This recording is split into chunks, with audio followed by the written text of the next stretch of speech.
We toil. We sweat.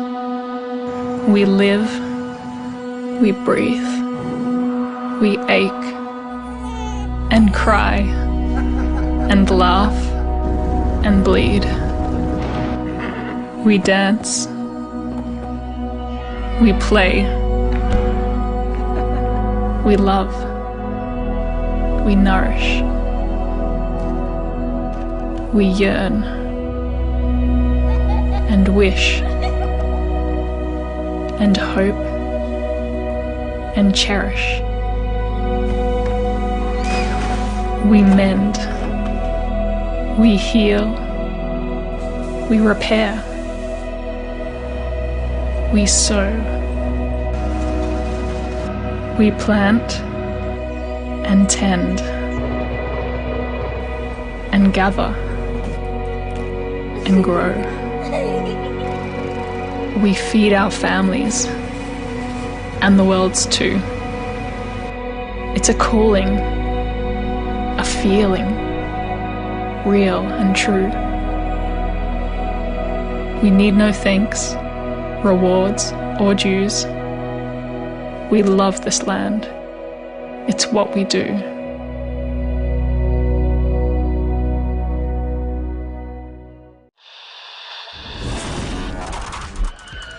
He's going to send a line drive down the field. It'll be fielded on the bounce. That is Schieffer. Schieffer finds a hole at the center. Schieffer turns on the burners. Schieffer could go. He's at the 50, 45. He's got one man to beat. Schieffer with the ball in his left hand. He's going to take it to the house.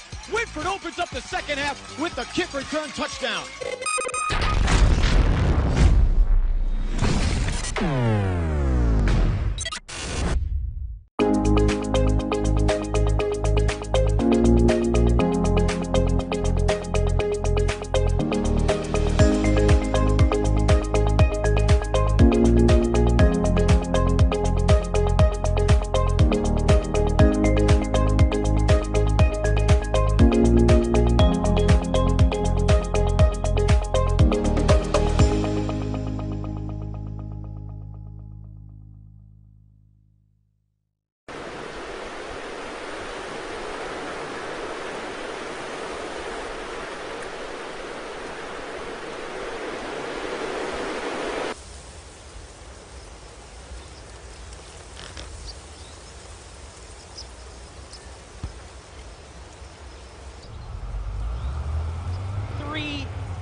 The Carey Blue Devils are Division VI state champions.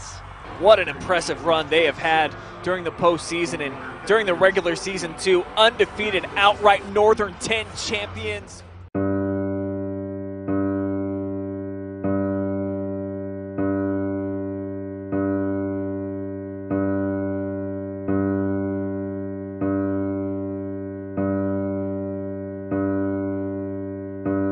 I feel like it's everything. Like, you go to Carey on Friday night, everybody's at the game. Everybody's there watching. Now that it's playoffs, people from out of town are going to be coming watching too, so it's pretty big.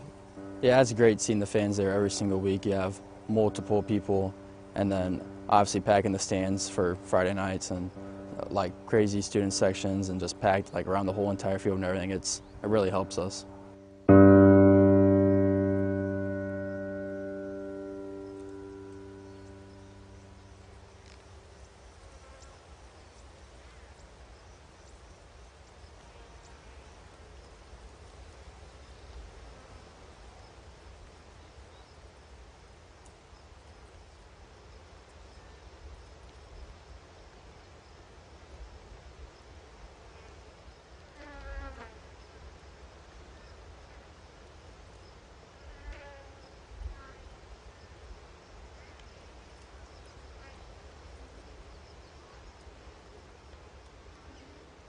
It was a close game. We fought hard. They fought hard too, and we weren't happy with the outcome. So we got to have better preparation this week so that we could possibly change the outcome. I think we played really good that game, but I think it just came down to big plays, and we didn't make the big play that night, and they did, and they got the win over us. I think Crawford and us have been rivalries, just not necessarily like local, like area-wise, but just like compete for N10-wise. Teamwork and trust. It's two big things. We have to come in, play together, and we got to trust one another. It would mean a lot to me saying it's my last year and to be able to keep going in the playoffs. So we're going to have to play really good and be composed, because that's a very hostile environment, and there's going to be a lot coming at us, and it's going to be compact, and we're going to have to really come together and make the big play.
You hate to say he's a game manager because he's more than that. He does a really nice job, but he's very consistent about throwing the football. They don't ask him to throw it a ton. Neither is these teams really throw the ball a ton. And Cam will probably, complete a little over 50% of those passes, but the passes he hits are big. I mean, he's completed 76 passes, and 21 of them went for touchdowns. He only threw 2 interceptions, so he also minimizes mistakes as well. So he does a really nice job of keeping Colonel Crawford in a position where they can, either score points and move the football, or if minimally, if they're not moving the football, at least he's not going to be making a mistake that's really going to hurt them. And he is really a spark plug that keeps things going for this offense, because when you look at the weapons that he has, he does an amazing job of moving it around to all of those different guys. He certainly does have the weapons on the outside. 3 main receivers, Trevor Vogt, Ryan McMichael, Derek Horsley, he will spread it around to all 3 of those guys, but he certainly has a favorite in Trevor Vogt, and he is definitely the big play guy as well, deep down the field. Well, he's so fast in the open field that if you get him the ball, and we saw it multiple times this year, you get him the ball in a little bit of space, he just runs away from everybody, and he really kind of tore up almost everybody he played this year, except Carey in the first game, who really did a nice job locking him down. But again, he's one of those players that at any point in time, if Trevor Vogt can get the ball in open space, he can take it to the house. And I have a feeling that if I'm thinking about Coach Jake Bruner and the way he's thinking, I think in the first game, Vogt only touched the ball 2 times in that game, got 2 receptions. He's going to probably try to manufacture some other ways to get the ball in his hands. Obviously he is their punt and kickoff returner, but maybe even, some end arounds, things like that. That way they can get the ball into his hands a little bit more frequently. He had 12 touchdowns receiving on the season, but really the number that jumps out is on his 30 receptions. He had 700 plus yards, so he's averaging about 25 yards a catch. So it's not just the fact that he catches a lot of balls, it's the fact that the balls he catches are big plays. He's going to get a lot of yardage. Coming out of the backfield for Crawford, we're going to see the solid senior running back Matt Kleinert, 115 carries on the year, right around 750 yards. He likes the end zone, 11 touchdowns, a solid built back, takes care of the football well. Oh, yeah, absolutely. Kleinert's really a very solid player. And one of the things I like most about him is the fact that he's also an incredibly unselfish player. He's got 115 carries on the season, and when you look at it, and that includes the playoff game, so for those who are looking at the OH report, he's got his regular season stats up, but the thing about Kleinert is when you watch him out there, it's not just about him running the football and doing a good job there. He blocks like a man when he's out there. He gets out in front of when Dyer's got the ball, or Micah Thomas. He gets his number on people, and he takes pride in the fact that that's part of his game as well. So it's not just about a big runner, and obviously the leading rusher on the team, but when these other guys carry the football, he's the one opening holes for them to go through to get yardage as well.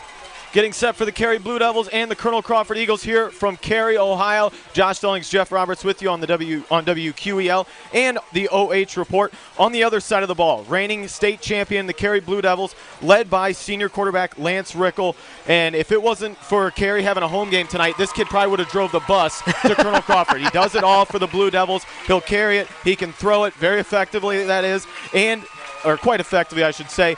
And he's the top scorer in the N10, does all the kicking for the Blue Devils. Yeah. Kid's got a leg. Oh, no doubt about it. He can do a little bit of everything. And even in that first game versus Colonel Crawford, where they only scored 7 points, it was a pass play that got him into the end zone. He found Niederkorn, got him on a big touchdown, and that won them the football game. But he's the leading rusher in 1,000-yard passing, 800, almost 900 yards rushing on the season. And Rickle does an amazing job of, he knows his responsibilities as well. He knows that his job is to get this team moving the football down the field, control the line of scrimmage, power football, and not turn the ball over, and put his offense in position to score points. The defense, which is outstanding for Carey, keep them from having to only guard 30, 40 yards, make other teams have to go 80, where his defense is going to be able to step up and stop most teams that they play. The three-headed monster in the backfield for the Blue Devils includes Rickle, of course, Eli Steen, and Connor Norden. Yeah. All solid backs, all downhill runners. I got to be honest, one of the things you're going to see out of Carey this year is, in this game, is a lot of different bodies. Steen is somebody who they moved into the backfield. He was a lineman at the beginning of the year, only a freshman, but at 6 foot, 225 pounds, they had a lot of returning players. They lost a lot from last year. They were trying to figure things out, and they thought a year ago what was our bread and butter and what won us a state title was having a big back that teams had a hard time bringing down. And you know what? We've got this freshman here who runs hard, he runs downhill, and if we can keep him going in that type of a direction, we can kind of emulate what we did a year ago when we marched our way to 15 wins and a state title. So they moved Eli Steen back there, and that became a huge part of this offense. And then obviously when you talk about, obviously Norden has been outstanding. They'll put Niederkorn back there. You'll see Nathan Broadman, Landon Kemmerly. All of these guys are going to touch the football at some point in time. And the one thing about Coach Jonathan Merschman is he will ride the hot hand. Whoever the defense is struggling to play against, that's going to be the guy who's going to get carries tonight for Carey. Set for Division 6 tournament football here in Carey. It is the regional quarterfinals between the number 1 seed Carey Blue Devils and the number 8 seed Colonel Crawford Eagles. Colonel Crawford did win the toss. They deferred to the second half, so they will kick off, and Carey will head south. Heading back deep for the Blue Devils is number 16, Austin Niederkorn. Niederkorn, the main offensive weapon on the outside. Dominic Eater led the team in receptions, but it was Niederkorn leading the team in yardage, and he was the one who really actually hurt Colonel Crawford a lot in the first game. Niederkorn on the season only had 12 receptions, but he had 5 of them against Colonel Crawford, so he's a player to watch for in this game. Carey only sending one guy back in Niederkorn, the other 10 within 15 yards of the front line. One of the things that's so interesting about this matchup, Josh, is just these two teams are mirrors of each other. They like to control the football. They like to run the football. They'll sprinkle in some passing to try to keep the other team honest. But it's really, who controls that line of scrimmage and who gets to do what they want to do. The one thing that really can't be overlooked in that first game, Colonel Crawford could not run the football, and Cam Lohr threw the ball 21 times in that game, only got 68 yards passing. So they really struggled offensively. If Jake Bruner can figure out a way to get the running game going a little bit more, they've got a really good shot tonight against this team that is giving everybody fits in Division 6. Kicking off for Colonel Crawford will be the freshman, number 25, Brady Fox. The Eagles in their traveling white uniforms, 35, excuse me. No 35 on the list. I think it should be Morton. It'd probably be Braxton Morton, who usually kicks off for him. So Crawford in their all whites, Carey in their all blues, and here we go, week 12. A nice kick, going to be fielded at the 5-yard line, dropping back to get it, and coming up the left side, now back center of the field, spin move, corralled and dropped at the 12-yard line, and I believe that was Madamo might have dropped back there with Niederkorn. Yeah, outstanding kickoff right away, and Carey, he caught it at probably at the 2-yard line. Probably could have let it ride into the end zone, but took his chances, and now Carey's not looking at great field position to start this first drive of the football game. Blue Devils out onto the field, led by their senior quarterback.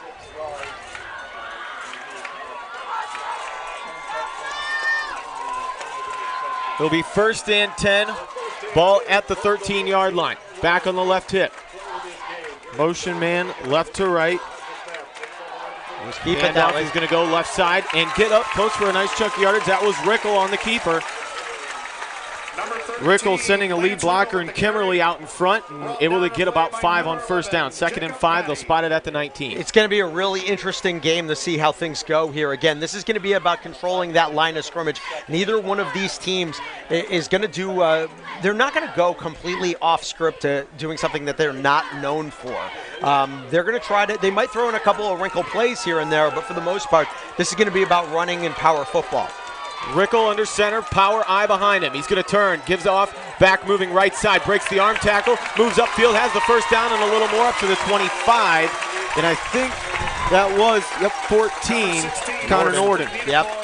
Nice run right there by Norden and a good job by the Carey offensive line getting the hole. Good lead blocking coming through as well. So they ran the first play to the left successfully, came back to the right, had some success there as well. So for Carey, first 2 plays of the game, nothing huge, but again, great movement up front and get the 1st down. They check in Broadman, a fullback.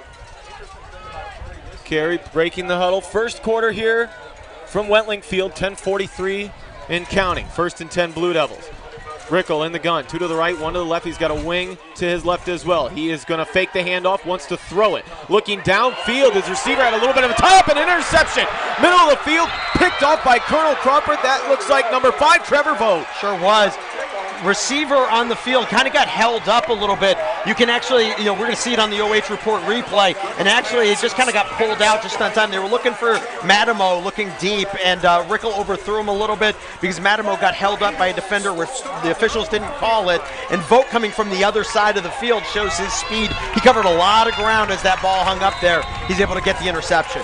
Here come the Colonel Crawford Eagles and senior Cam Lohr. Jake Maddie, Trevor Vogt. Now they're going to send 3 to the left. Derek Horsley will join him. Trips left side. Lohr in a gun. He's got a wing to the right on 1st and 10 at the 40. Has the snap and a direct run. Quarterback keeper to the right side. Minimal gain of about a half yard for Lohr. Yeah, trying to spread out this Carey defense with the hope that, more space is going to give Lohr a little bit more room to run. But outstanding job right there. You can see the Carey Blue Devil defense just flows to the football, and they stop the run as good as anybody you'll see. 2nd and 9. Vogt comes wide to the left, a tight end and a wing right. Kleiner joins him in the backfield. Lohr has the snap. He gives to Kleiner. Kleiner's got a big hole up the middle and just barely brought down shoestring tackle. Gain of 11, and Kleiner almost took it to the house. Yeah, safety had to make a game-saving or touchdown-saving tackle right there. As he comes up, that's a big hole. Guys from the linebacking crew for Carey just overran the play, and it gave Kleiner a lot of space. Again, when you pack a lot of guys in tight and try to get them right there at that line of scrimmage, if none of them touch them, it's going to be a big play, and that one goes for 11. Great trap block by Jake Lucius. 1st and 10. Eagles have it in Carey territory at the 47. Call it the 48. Tight end and a wing left. Kleiner joins him again. And Lohr's going to try to scamper right side. Gets a few on 1st down. 46-yard line for Cam Lohr. Again, these are 2 teams that up front are very big. And it's going to be a dogfight in there. I mean, it's not going to be necessarily players being able to push other guys off the line of scrimmage every time. Sometimes it's just going to be that line of scrimmage battle, a little bit back and forth jockeying. And, if you're an offensive lineman, you're hoping to turn that guy just enough to give your runners a little bit of space. And if you're a defensive lineman, you're hoping to hold your steady and fill the gaps. Horsley wide right on 2nd and 7. Micah Thomas in a wing right. Lohr has the snap. Nice hole right side. Second level. And Cam Lohr's going to go untouched to the house. A silent Wentling Field here in Carey as the Eagle faithful erupt. Outstanding blocking on that side of the field. Again, we're just talking about it. Can you blow guys off the ball? Maybe not, but can you seal them off and give them a little bit of space? And Lohr was able to get the hole on the right side. Again, nobody there for the Blue Devils as they really got hung up bad. Again, heavy stack formation for Crawford on that side of the field. And when they ran through, they sealed off everybody. Great job blocking. Micah Thomas sealing and giving Cam Lohr the alley to the end zone. 8:37 first quarter. Colonel Crawford 6 and Carey 0. Extra point attempt. Snap back, hold down, and the kick is good. Extra point attempt brought to you by FC Bank, your friendly community bank. Colonel Crawford 7, Carey 0. We'll be right back.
Back here on WQEL and the OH Report. Josh Stallings, Jeff Roberts with you. Week number 12 between the Carey Blue Devils and the Colonel Crawford Eagles. Cam Lohr puts the Eagles on top. Now Morton's going to send it deep. A bouncing kick will roll out of bounds and draw the flag from the official. Better situation for Carey after a bad first drive. I mean, obviously they got the first down, but they were starting so deep in their own territory, even on the deep pass, which was like a little bit of a punt. Colonel Crawford really had very good field position to start their first drive, and sure enough, now they're going to be in a little bit better situation to start the second drive. And just like that, though, got to point out that Colonel Crawford, it didn't take them long to be able to outscore what they made in their first game versus Carey. So great adjustments being made by Coach Bruner and these Colonel Crawford players. Eagles will have it 1st and 10 from the 35. Rickle under center. I formation behind him. Motion a wing right to left. Turns, spins, gives to Steen. Steen lowers the shoulder, and he is bottled up and dropped for a loss. Steen trying to bounce it off the left tackle and nowhere to go. Tackle made initially at Cam Lohr in there, as well as 53. That is Parker Ketterman, one of the N10's best. Yeah, Ketterman and Thew are so good on this line for Colonel Crawford. It makes it very hard to run the football because, and they don't make it easy on passing the ball, quite honestly, either, but they do an amazing job of closing down gaps, and there you could see Carey, no place to go. 2 wide receiver set on 2nd and long. Rickle, though, going to take the snap and run it straight ahead. Not a lot of space there. Maybe a gain of 2 yards. So it'll be 3rd and 9. Again, tackle made by middle of that defensive front for Crawford, Parker Ketterman, Jacob Moss. Tell you what, though, Colonel Crawford, they're packing guys in so tight because I think they just don't think that Carey, their backs, even though they're good, big, strong runners, they don't really have the type of speed that's going to necessarily always go around the edge, and that's the way Crawford's playing them. They're basically saying, we're going to pack everybody inside the tackles because we think that's where your runs are going to go. 3rd and 7. Rickle wants to throw. Has a pocket, now flush to his right. Rickle in trouble. Airs it out on the sideline. Receiver's there. Bobbling catch. He kept both feet in bounds. Yep. What a play. Number 6, Madamo. That's an outstanding Give him 2 play. catches on that one. Oh, my gosh.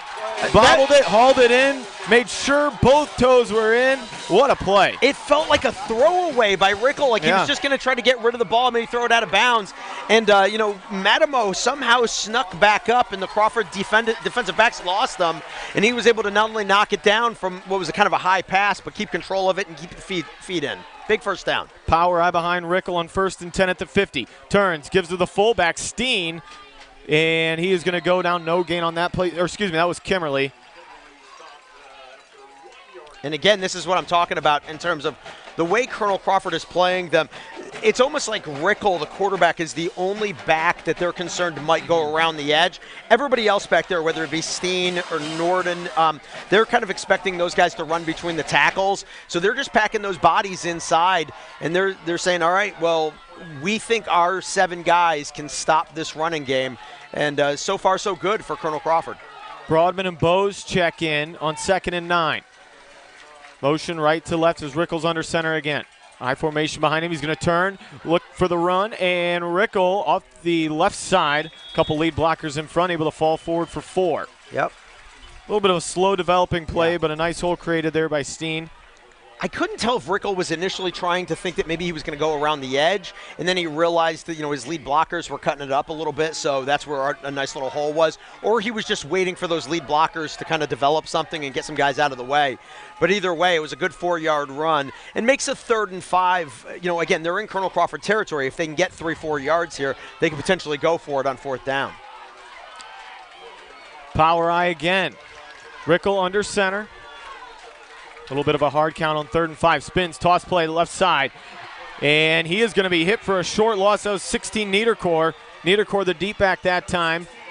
And might have had a little room off tackle, but cut down nicely by the safety. And you're going to see, like, remember I said before the game, Niederkor was a player that was going to see the ball a little bit coming out of the backfield as well. One of their better receivers, again, is somebody who led the team in receiving yardage. But there, it's like, okay, well, yeah, they're packing everybody inside. Let's give it to a guy who's a little speedier. Maybe we can give him a little pitch around the edge. But still, Colonel Crawford kind of recognizing the change in bodies back there. They flew to the ball really well. Niederkor the deep back on 4th down, and a false start, yep. The up back. No doubt about that. A false start on Carey is going to back him up 5. That was 32 Kimmerly jumping early. Yeah, that little movement is going to put them in a 4th down and have to punt. Yep. So even though they were going to go for it on 4th down and 2.5, 3 yards, now they will not. Yeah, now it's a 4th and 8, and there's no way. They're going to have to go ahead and punt this thing away. Rickle, the punter, dropping back for Colonel Crawford, number 5, Trevor Vogt. Vogt will dig his heels in at the 10. Can't imagine they want to kick it straight to him. Probably kick it away from him. Wobbly snap, and Rickle just able to get it off high, end over end. Going to bounce at the 25. A little bit of a Crawford roll, or excuse me, a Carey roll, and we'll be down at the 19. Yep. Again, for Colonel Crawford, though, got to feel pretty good about the way things are going early in this game. Carey's had the ball twice. They've stopped them both times. Yep. So. Turnover, now a punt. First quarter action here on WQEL. Crawford 7, Carey 0 with 4:40 to go. Second possession for Crawford starts at their own 19.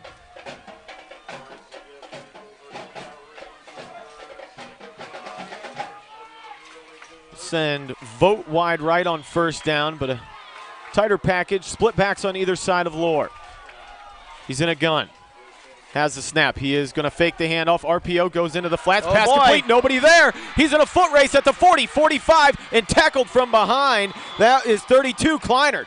Kleinert just snuck out of the backfield, and nobody picked him up. Yep, exactly. He came out like he was almost going to be a lead blocker on the play. And, when he snuck out, Carey staring in the backfield at that RPO. I think they were expecting the ball to get handed off to Thomas.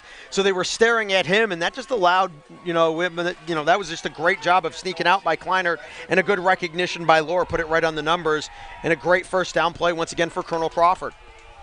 Crawford already inside Carey territory at the 49. 1st and 10.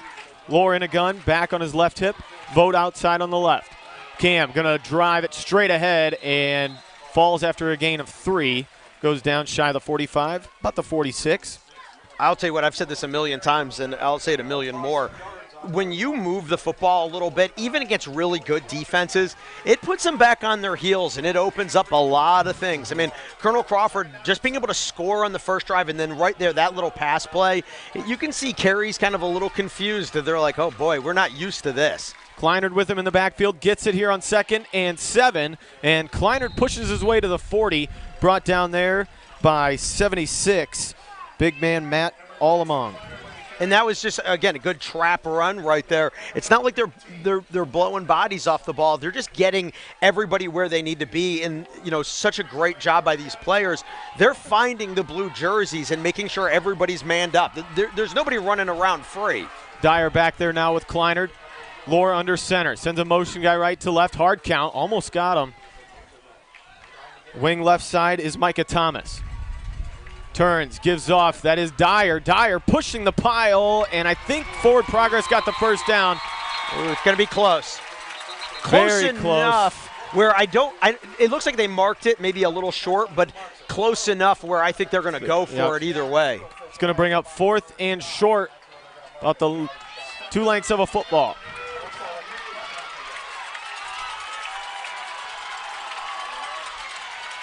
'19, Ryan McMichael checks in. He'll be the left wing. 4th and short, ball at the 40-yard line. They need the 39. It's a big one right here early in the game. Dyer, Kleinert close to Lohr in the backfield, and now Coach Jake Bruner is going to take a timeout. Stop it with 2:15 in the opening quarter. His Eagles lead 7-0. Looking at 4th and short. We'll be right back on WQEL and the OH Report.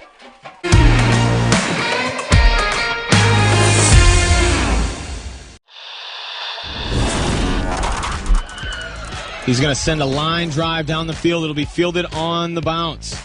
That is Schieffer. Schieffer finds a hole at the center. Schieffer turns on the burners. Schieffer could go. He's at the 50, 45. He's got one man to beat. Schieffer with the ball in his left hand. He's going to take it to the house. Whitford opens up the second half with the kick return touchdown.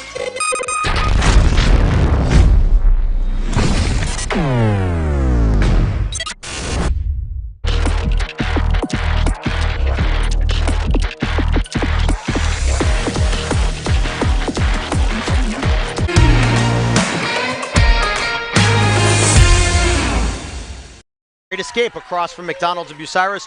Matt and Tammy Studer at Ken Standing Seam in New Washington, and Scott Rule at the Galleon Tire Shop. Eagles looking to continue this drive. They have it in Carey territory, looking at 4th and short from the 40. Lohr under center. 2 backs behind him. Lohr looking at the sideline. He's got Micah Thomas right behind him. Kleinert a little offset, depending on where they want to go. Lohr now directing traffic. Is going to switch him sides. Lohr spins, gives off. Kleinert lowers the shoulder, and I think Carey stuffed him. They did. What a play.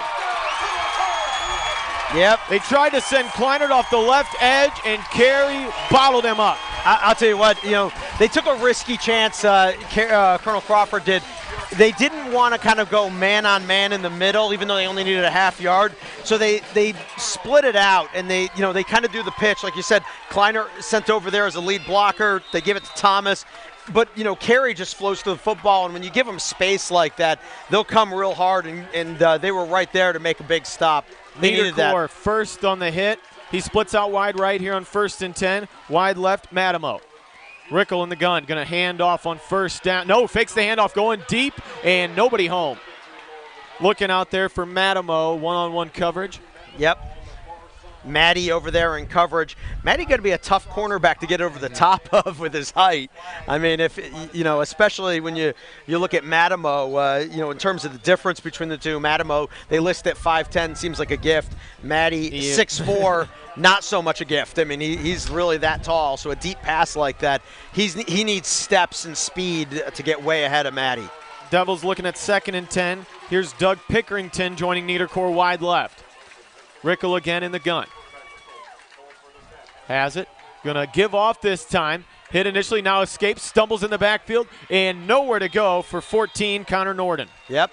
Norden ran a lot east-west, never did get north-south, and it's going to be a very short game. Man, he keeps looking for a place to cut, but Colonel Crawford is filling every gap, every hole.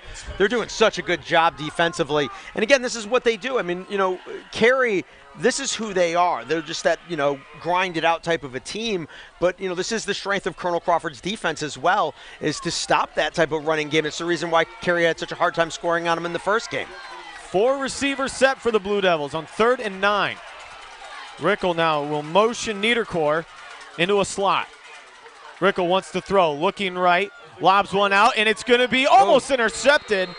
Yep. Getting a hand on it, Lucas Foy for Crawford, and Rickle kind of floated that one. Sure did. Gave Foy a chance. Almost his second interception of the night. And now Carey will be forced to punt again, facing 4th and 9 from their 42. Colonel Crawford kind of knowing that at a 3rd down and long that they were going to throw the football. So they dropped everybody back on that one, and they were sitting kind of in a zone, but all those defensive backs are staring at Rickle, knowing he's going to throw the football. And, a great job of closing in, knocking that ball down. Rickle to punt it.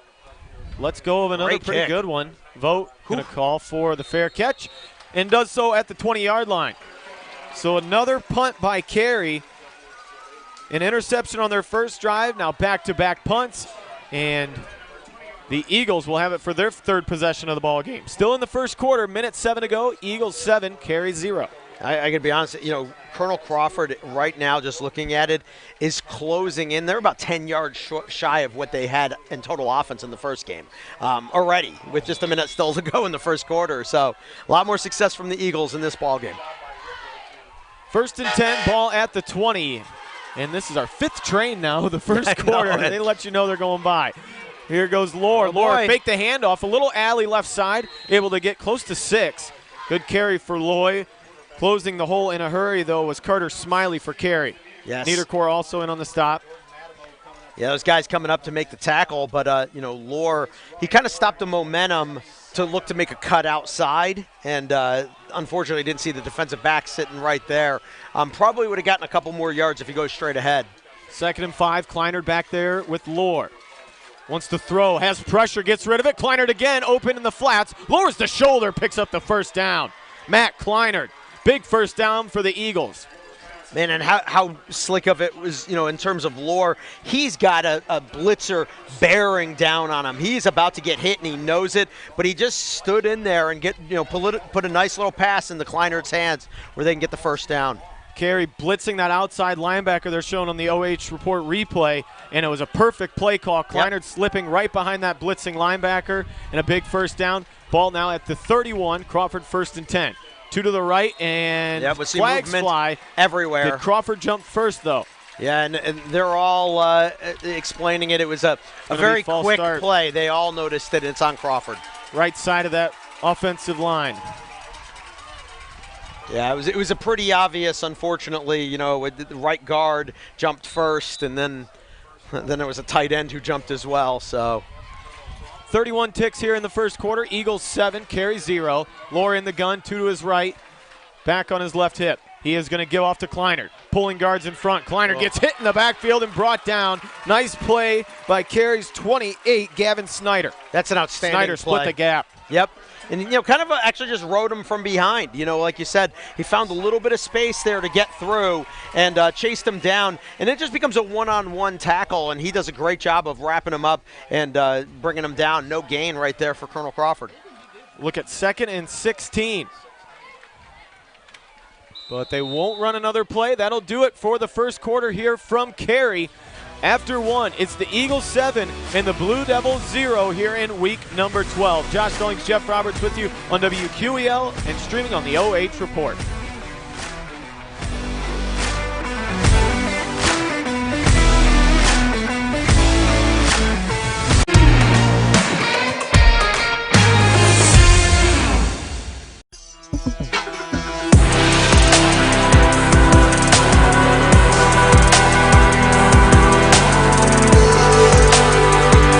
Number 1 receiver coming from the Shelby Whippets, Isaiah Ramsey. He's caught our attention over here, and we're certainly going to keep an eye on the Willard Flashes. We will see you next week on the Stat Leaders, brought to you by Spitzer of Mansfield.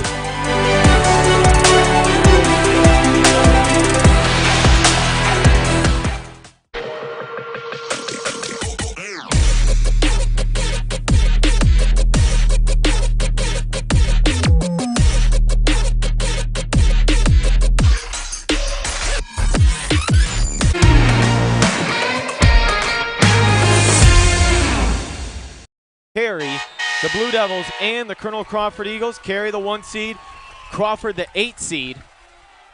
As we've talked about, they met back in week number 6. Carey got out of there with a 7-3 win on the road. Now trailing by 7 here at home. Here's Lore, first play in the second quarter. Looking right side, Spins off a defender over the 30 and goes down at the 32. Tackle made over there, 27, Nick Putnam. And again, Carey kind of playing that one a little bit, knowing that it's going to be a 3rd down and long. They were willing to give up a little bit of space to Lore there to get some yardage, make sure that he didn't get anything too big on that run. But now here we are, a 3rd down and long, and Colonel Crawford probably in a position where they're going to be looking to throw the football.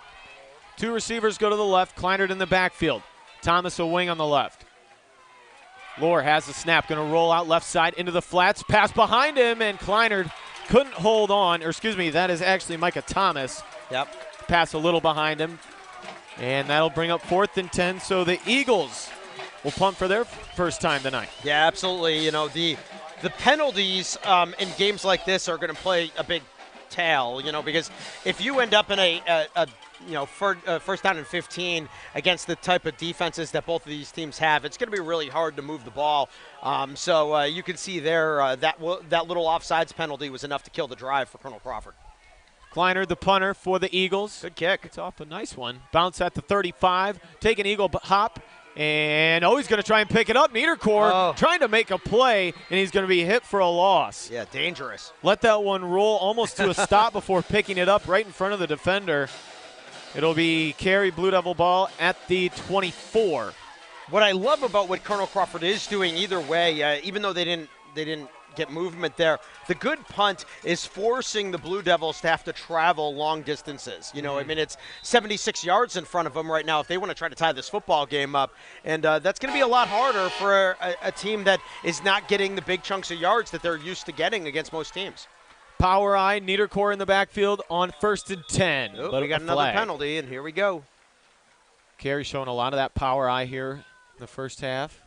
Yeah, that's the one thing about Merschman. He's not going to go away from who they are just because of the fact that they're down in the game. He's not panicking at this point in time. They're going to continue to do what they do, but a 5-yard penalty right there is going to make it a little bit harder for them to do what they do.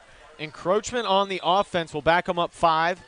Just inside the 20, it'll be 1st and 15.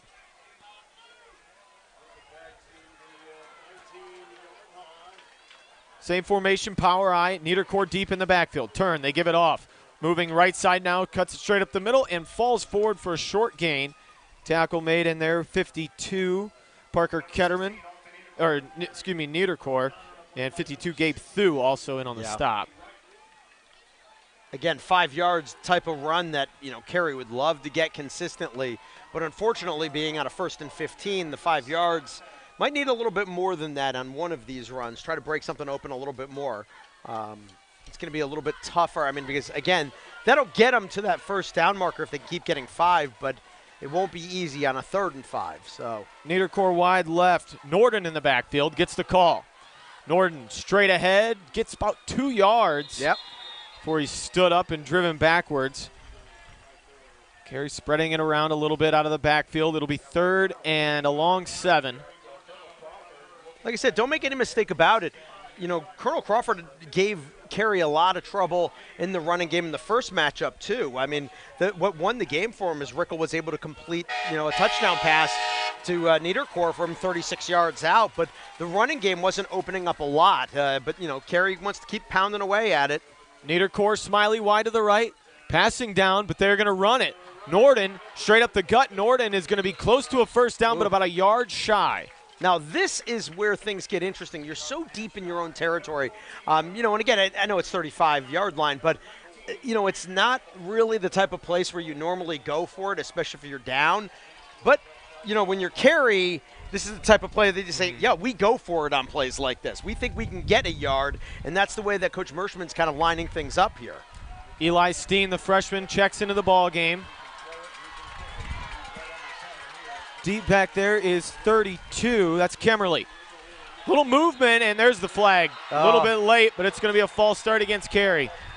They were going with the handoff to Nathan Broadman, a little bit of a taller back who, if he falls forward, he's going to be tough to stop. But the penalty right there is going to, forget that. That's the second time that Carey's had a penalty when they were going to go for it on 4th down, and they've ended up having to punt. And this is going to be because they're punting a little bit deeper. Unless Rickle can rope off an amazing punt here, Colonel Crawford's going to get pretty decent field position. Vogt standing at the 36, almost blocked, but a great punt. Vogt drops back to the 28, has a little bit of space, now looking. Going to bounce it left side, turn the corner, and scampers out of bounds just over the 35-yard line. Well, the field position battle has been tough for either one of these teams because both guys are kind of dropping, whether it be kickoffs or punts, they're dropping some good ones in there. Want to once again thank our sponsors of the broadcast here, Isaac King and Dylan White at McKeever & Associates Engineering and Surveying, Jim and Debbie Mays at J&F Construction, Jim Spring and Tom Brown at Spring Capital Management, and Joe Kleiman and the Associates at the Galleon offices of First Federal Bank of Ohio. Josh Stallings, Jeff Roberts with you tonight on WQEL. Cam Lohr and the Eagles back out on the field. Eagle offense looking to extend their 7-0 lead. 1st and 10 from the 35. Lohr wants to throw. Quick stop near side. Has Vogt. Vogt at the 40 and goes down at the 41. Tackle made by Carter Smiley. Smiley coming from the safety. But just a quick hitter. Try and pick up some easy yards. And successful play there by Cam and Vogt. I love that play. I think it's super smart to get Vogt into the game. And again, it's a short play. But ultimately, you're giving it to a big play guy who's got a lot of speed. And if a defender slips, falls down, misses a tackle, it becomes a huge play. Lohr in a gun, 2 to the left on 2nd and 4. Kleiner back there. He'll lead block for Lohr. Now Lohr cuts it up the center and gets the 45-yard line. I think he's going to be a touch shy of the first down. But Lohr looking to initially go off the left tackle, cut it up the middle, and close to a first down. I think the one thing that I'm impressed by with both of these teams is that we're seeing a lot of consistent one guy making a tackle. It's not I need 5 guys to come in here and help me. It's just one guy going in there making the stop. So you're getting good blocking right there. Lohr has a hole to go through, but right when he's hit, he's brought down, but still nice pickup. Big 3rd and short. Lohr in a gun all by himself. He's going to run it. Left side. Lohr has the first down. Got just enough. And that'll move the sticks and keep the drive alive into the second quarter. 7:35 and counting. Eagles 7, Carey 0. And again, that's why that pass play to Vogt was so good. It's only 5 yards, but they get 4 on the next play, and bam, you got first down now. So you move the chains. Again, 5 yards, not super sexy, but I'll tell you right now, it's a very effective play. And if Carey's going to keep giving them those type of passes, Colonel Crawford should keep taking it. Blue Devils with just 2 down linemen, and here goes Lohr again, but the Blue Devils get him in the backfield. Great play made by Broadman. Yeah, he kind of dove forward, get himself a half yard, but like you said, Carey right there on top of that play. Bring up 2nd and 9 now. Give him just a little bit of yardage. Eagles will send just 1 out wide right. That's Vogt. 2 backs in the backfield with Lohr. A little bit of a hard count. Checks the sideline to Coach Bruner. Now back to it. Has a snap. Going to hand off. Kleiner cuts inside. Kleiner. Space. Nice stiff arm at the 50 and goes down at the 46 of Carey. Good carry by Kleiner. Yep. Outstanding yards run. After contact. Big for the senior back. Absolutely. 3rd and short. First time I really saw a player really kind of just outright miss a tackle, kind of got that stiff arm, and ended up forcing a defender from Carey to have to make that tackle from behind. Nick Putnam, good hustle from him to be able to get him down and stop the first down and probably a little bit more yards. But still a great run on 2nd down for the Eagles. Wide receiver left and a wing right. Lohr at the 50 in the gun. Thomas in motion right to left. Lohr has a snap, and flags come in, or did Coach Bruner take a time? He did. 2nd timeout taken by Coach Bruner and Colonel Crawford. We'll do the same. You're listening to WQEL 92.7 FM. Eagles 7, Carey 0.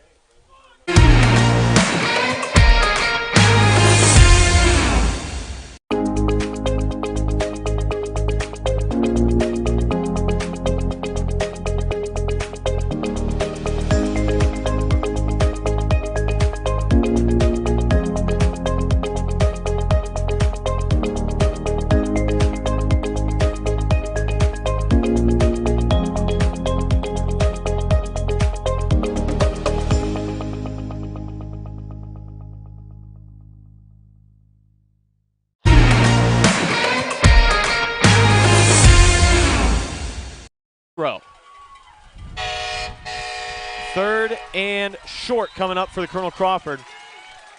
I think Colonel Crawford, again, 4-down territory in terms of play calling here, because they only got 2 yards to go. So if they can move it forward just a little bit, I think Bruner's going to feel comfortable being able to want to go for it. He'll motion Thomas into the backfield. Lohr has it, fakes it to Thomas. Oh, he's got open. Wide open in the flats. Kleinert again. 40, 35. Lowers the shoulder and goes down at the 30-yard line. Another great play call and a big gainer for the Eagles. Oh, I love it. Again, they're just so busy staring into that backfield. They just keep sneaking Kleinert out, and there's his third catch. Very successful almost every time he catches the football. I mean, they're moving the ball when those short passes. They're high percentage throws, but they're incredibly effective as, Carey's just losing him. Eagles threatening. They have it 1st and 10 at the 30. Kleinert, left side of Lohr, and now timeout Carey. Coach Merschman takes his first timeout.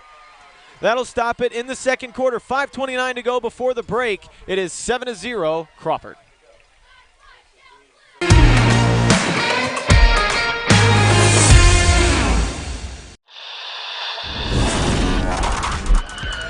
He's going to send a line drive down the field. It'll be fielded on the bounce.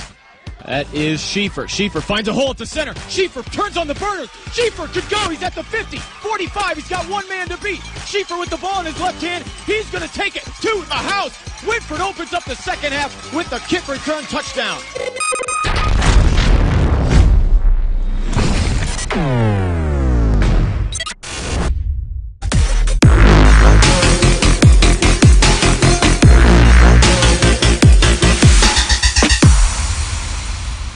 Day 8:43, 00:24. Of course, we got two of the best in the area going at it on the gridiron tonight. Give him a call on your way home from this one, folks. Or even if you're just sitting on the couch. Yeah. He'll love to or hear in your from you. garage, wherever. 1st and 10, Eagles. Lohr looks like he's going to go in a gun. He's got Kleinert in a wing left with Vogt and Derek Horsley. The back with him is 30, Tanner Dyer. Dyer on the right hip. Lohr has it. Gives off Dyer. Dyer moving left side. Trying to run through the shoestring tackle. Able to fall forward for a short gain. Yep. Stop made over there by 26, Gage Summit. Yeah, Summit doing a nice job getting him around the ankle. But, because he was around the ankle, Dyer was able to kind of lunge himself forward, get at least something positive on that run. Holt now splits wide right. Trevor Vogt inside of him in the slot. Lohr checks over to the sideline with Coach Bruner on 2nd and 7. Blue Devils not blitzing a lot tonight. Here goes Lohr trying his legs once again. Little room left side, but a flag down. Yeah, I think this one's going to bring a hold on Colonel Crawford. Yep. So there it is. The hold against the Eagles will back them up. It'll be 2nd and long now, 10 yards from the spot of the foul. Wouldn't be surprised if they do a very similar lineup that they just did moments ago and just try to do that quick out again to Vogt if they put him in the slot. Carey's still giving him a lot of space in that position. And again, defensive backs are doing a nice job of coming up on him, but again, that's still area where they can probably pick up at least half the yardage here if they get the ball out to him in the right area, in the right spacing.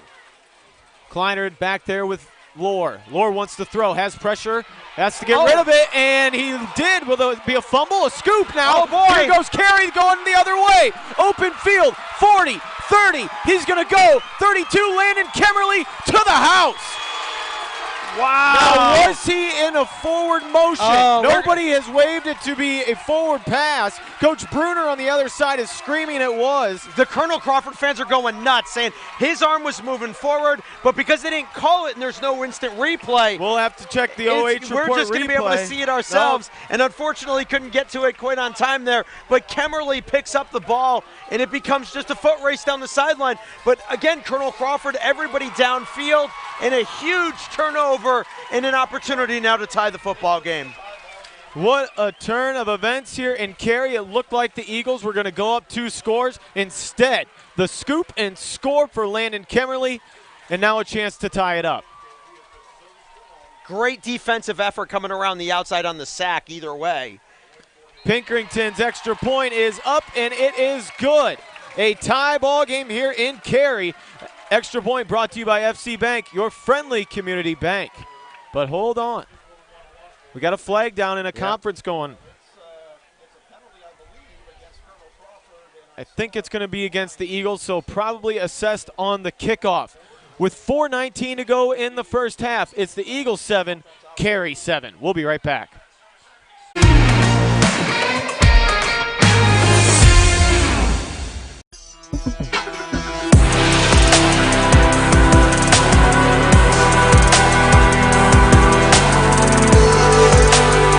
Our number 1 receiver coming from the Shelby Whippets, Isaiah Ramsey. He's caught our attention over here, and we're certainly going to keep an eye on the Willard Flashes. We will see you next week on the Stat Leaders, brought to you by Spitzer of Mansfield.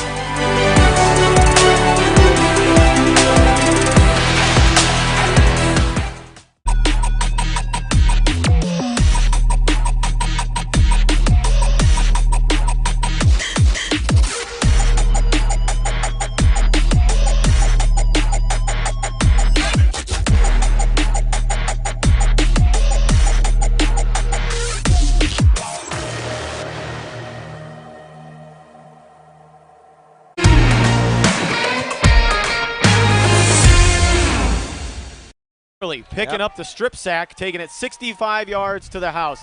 And Jeff, replaying that in my mind, it really looked like Lore's arm was coming forward. Yeah. But hey, this is high school football. The official didn't see it that way. We're a lot further away. Yeah. And it's the 7-7 ball game. And obviously on the extra point there, a little personal foul on Colonel Crawford is going to let Carey kick it off from the 45-yard line of the Eagles. And you know what? Just like that, one play and a penalty, and you feel like the momentum is completely flipped. Colonel Crawford has played as good a first half as I think they could have. And they're sitting there at halftime, and this ball's going to be just booted right into the end zone. Rickle puts it through the back of the end zone, and it'll be a touchback. Eagle ball, 1st and 10 from the 20. Stay tuned at the break. Coming up, it's the Ken Standing Seam halftime show, brought to you by our friends Ken and Matt Studer at Ken's Standing Seam. First half stats analysis and the ONN report. Yeah, I'll tell you what, that was tough. I mean, because like you said, it did feel like the arm was moving forward right as the hit came from the backside. But again, without the courtesy of instant replay, maybe he got there right as the ball was peeled back. I mean, it's just really hard to tell. But I think Carey fans have got to be ecstatic, and Colonel Crawford fans probably have a right to complain. It's just hard to tell. Bang, bang, play. Here's Lore. He's going to run it on 1st and 10. Lore moving left off tackle and maybe a yard. But this Carey defense getting stronger as the first half goes on. Looking a little sluggish to start out this ball game, but they've come on here. Now the momentum from the strip sack, scoop and score. We're tied at 7, 2nd and 9 now for the Eagles. And again, give some credit, these defensive linemen, for Carey. They've been putting pressure on quarterbacks all season long. A couple of guys with multiple sacks. And when I say multiple, I mean close to double digits. And they're on the backside, just got to handle a Lore. And there's a nice play defensively on the run play. Two-back set. Lore wants to throw across the middle. Great play defensively by Madamo. Yep. The post route intended for Vogt. And Madamo got his hand on it. That's outstanding because he looks completely beat on this play. I thought he was. You know what? And when I said, oh, boy, I was like, he's got the step. And Madamo was just staring back that whole time and put on the afterburners and was able to step right in front of it. A lot of teams don't have guys who can run with Vogt, but obviously Carey does. He doesn't necessarily, in Madamo, he doesn't necessarily have Vogt's size, his height. But he did a great job right there of cutting right in front of him and knocking that ball down. 3rd and 9. Lore wants to throw again. Has a lot of time. Now steps up. It's some miscommunication. Oh, going to get a late hit, though. Landon Kimmerly shoved him to the turf late. He was looking for Micah Thomas in the flats. Thomas spun inside. Lore threw to the sideline, and now a free 15 and a free 1st and 10 for the Eagles. Yeah, it was such a great – oh, no, they're doing intentional grounding. Oh. Okay. Not no, sure, it was. Okay. Personal foul. Sorry, my bad. Okay, read it wrong. But, yeah, that's, there's the personal foul. Kemmerly coming through, and that one's tough. That one's close, too. I mean, obviously, it's not like it's, college football, the NFL, where he led with his head. He just gave him a little pop as the ball came out of his hands. And, again, another bang-bang play that officials saw at that time in favor of Colonel Crawford. That'll keep the drive going. 3:29 first half. Tie ball game. Micah Thomas on a wing right. Kleinert in the backfield with Lohr. Ball at the 31 of the Eagles. Lohr calls for it and has it. He's going to run it. Lohr looking left side. He is hit and brought down. Short gain, maybe 2 that time. And that simple quarterback keeper. That's just a zone blocking scheme. Lohr just trying to find the hole in that zone block. I do like the fact that both of these coaching staffs, I mean, you can tell why these teams are so good, is they just continue, even though things aren't going perfect, they continue to just pound away at what they do. And, you know, again, hoping that sooner or later either something breaks open or they can get the defense fooled where you can get them over pursuing.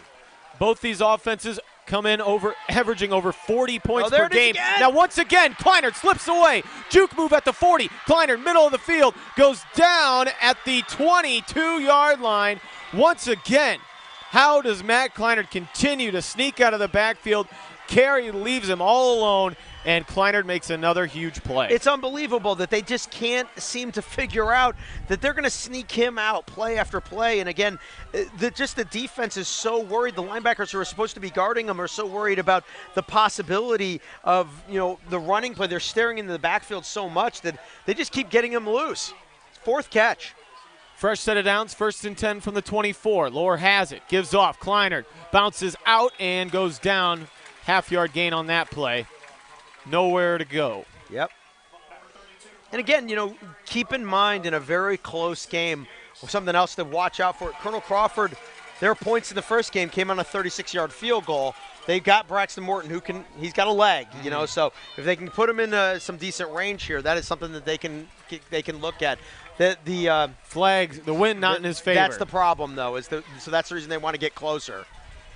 Kleinert, Thomas in the backfield. Lohr goes under center here at 2nd and 10.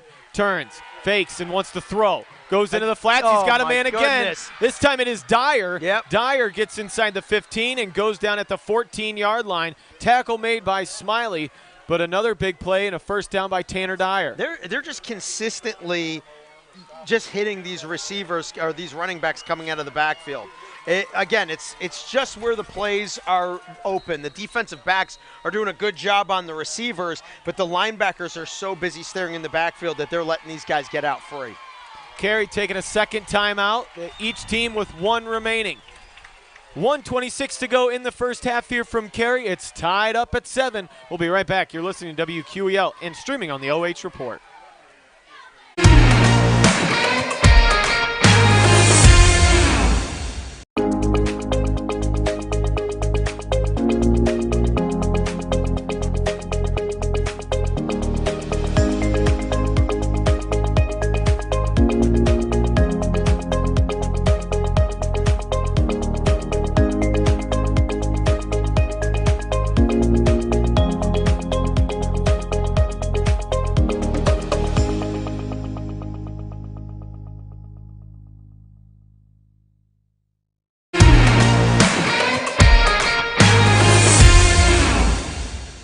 Well, these teams throttled a lot of their opponents this year, averaging 40 points per game, but it's a defensive struggle here tonight. But Lohr trying to give the Eagles their lead back. Ball at the 14-yard line, 2-back set on 1st and 10. Fakes, wants to throw, has Kleinert in the flats instead, goes into the end zone. Vogt's got it. Touchdown, Crawford. Oh, so nicely executed. It was such a beautiful play. I mean, they obviously sent Kleinert setting out, and then the defense kind of started rolling to him. They were like, oh, we've seen this play over and over again. So the defense, the safety, and linebackers all started flowing at Kleinert, and it allowed Vogt to just get enough space that Lohr, looking at Kleinert, turns back. He sees his primary target right sitting there in the end zone for the touchdown. The coverage miscommunication results in 6 for the Eagles. Extra point attempt is back. It is good. Braxton Morton punches it through to make it 14-7. Extra point brought to you by FC Bank, your friendly community bank. Carey will have the ball when we come back. Minute 21 before the half.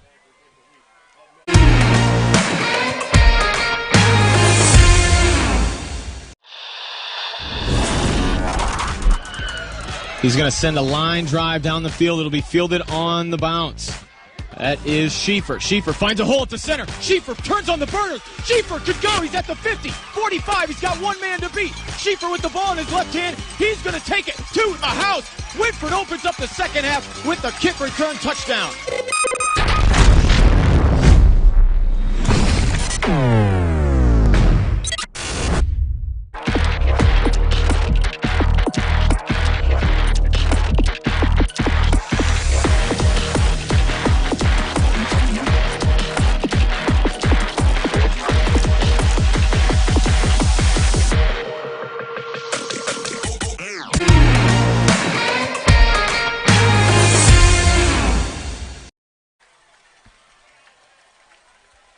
Second quarter action here in Division 6, week number 12, between the Carey Blue Devils and the Colonel Crawford Eagles. Crawford 14, Carey 7, but they'll try and get it in the end zone, tie this thing up before the break. Crawford will have it to start the third quarter. Well, yeah, that's what I was going to say. It won't be easy to get the points on the board, but they might want to try to get some because of just like what you just said. Oh, Madamo going to a knee and then falling down to get that kick. That was like a high pop fly that, the second baseman is struggling to get a handle of. It'll be 1st and 10 Carey from their 24-yard line. And again, about a minute 20 left. What is Coach Merschman thinking here? I mean, is he going to try to dial in anything, or is he just going to say, I'm going to run the football? And if I break something open, great. But, I'm not going to try to get these points back. I'm just going to try to keep it to 7. And, hopefully my defense can, settle down and do a nice job in the second half when we have to come out on defense. But that's why that score right there was so big for Colonel Crawford. You go up 7, and they'll have the ball to start the second half. Blue Devils break the huddle with 4 receivers. Rickle in the gun. Trips left side. He wants to throw it. Rickle with all day. Now rolling to his right. He's going to run with it. Rickle up to the 30, and he goes out of bounds. Goes out just shy of the 30 at about the 29. Now they're going to mark him actually all the way back at the 27-yard line. Tell you what, it's hard for Carey to throw the football because Colonel Crawford is only rushing 4 guys and dropping everybody else back. They've got one linebacker who's kind of spying a little bit, so he's back in coverage. But if Rickle takes off running, he's going to go after him. But everybody else is back, and when you've got 7 guys back in coverage, it cuts down the passing lanes. Trips left, Norton in the backfield on 2nd and 5. He wants to throw it, pumps. Now he's going to roll left side. In some trouble, and he's just got to get rid of it. Throws it into the Carey bench. It'll be 3rd and a long 5. Yeah, again, they did it. 6. They did the same thing again. They brought 4, and it was actually stunned. It looked like a 3, and then they did a late blitz on a 4th guy. And then Parker Ketterman, who's actually one of their better pass rushers, is sitting back. He's the spy. So he's kind of sitting back in the moment. Rickle goes and takes off. He chases after him. And there, with no place to go for Lance Rickle, he's going to have to just throw it away. And they've only burned off a little bit of time here. So got to be a little careful if you're Carey. Give the ball right stopped back. at a minute 6. Yep. Rickle in the gun. Tight end either side. He's going to hand off Norton. And Norton hit initially. Keeps his feet. Bounces outside and goes down after a short gain. Norton ran into a wall, tried to bounce it, but the Eagles flow nicely and drop him for a gain of about 2. Kind of It'll be interested 4th and 4. See, yep, I was going to say, and there's the timeout being Coach called. Bruner takes his final timeout. He's going to have it back with 48 seconds. I'm telling you, actually, I thought he probably could have got it probably about 2 seconds earlier. I'm probably just trying to get the officials' attention, but ultimately, Carey is going to put the ball back into the hands of Colonel Crawford for one more chance. Once again, I want to thank our sponsors, Lawrence Vaughn at Wise Chrysler Dodge Jeep and Ram in Upper Sandusky, Donovan Scott and Scott Reinhardt at the Reinhardt Seed Company, the Frank House family at My Floors, Bucyrus Road on the west side of Galleon, and Mike Kleinite at Ag Credit Residential Lending, Bucyrus, Mount Gilead, and Marion.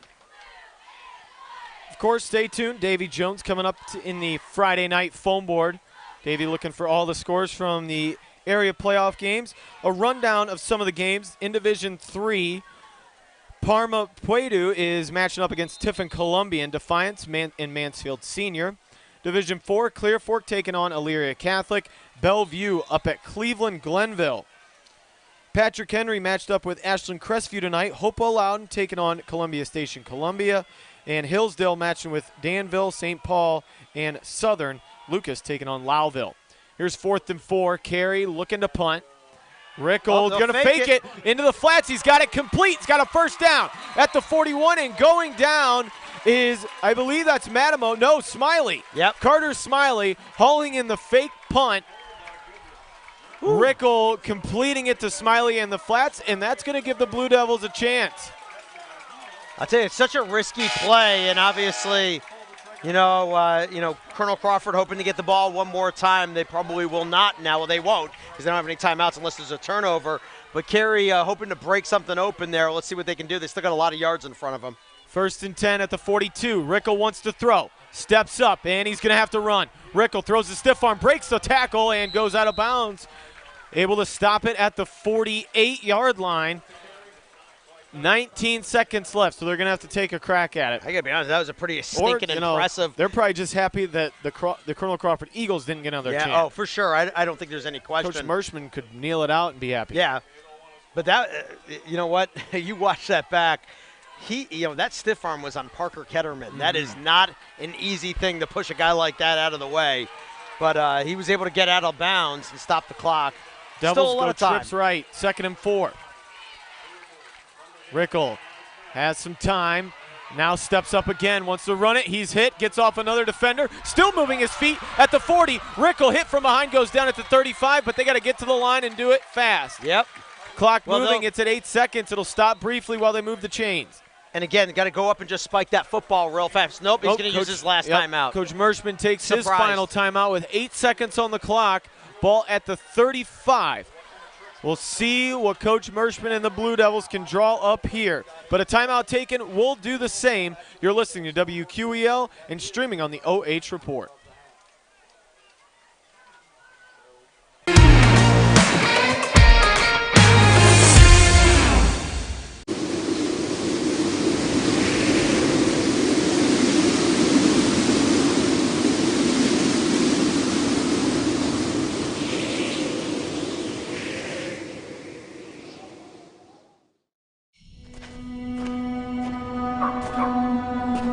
We toil.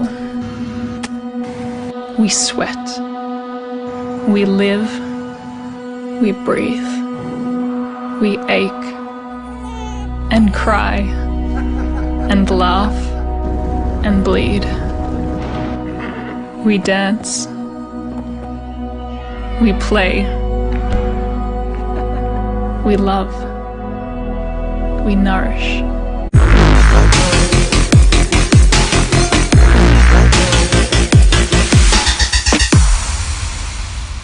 Rickle in a gun. Motions out, has pressure. Rickle has to step up. He is hit, and he's going to go down at the 31-yard line. Yeah, but they don't have time to stop it. That's it. Yep. That'll do. That'll close out the first half here in Carey, and the Colonel Crawford Eagles fired up, leading 14-7. Coming up, it's the Ken Standings Team halftime show. Stay tuned to WQEL and the OH Report.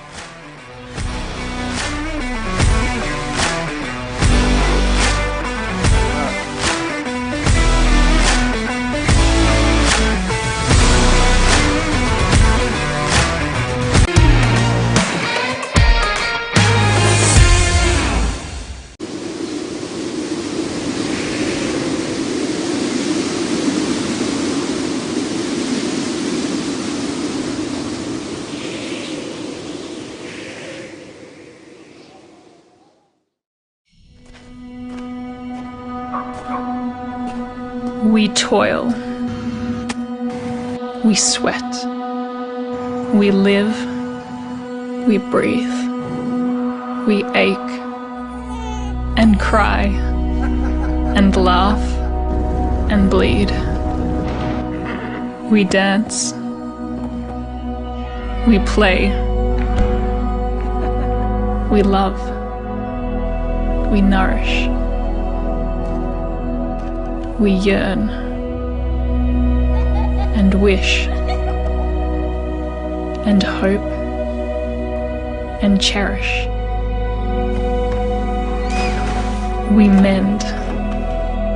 We heal. We repair. We sow.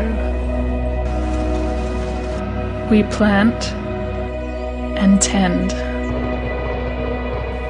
and gather and grow.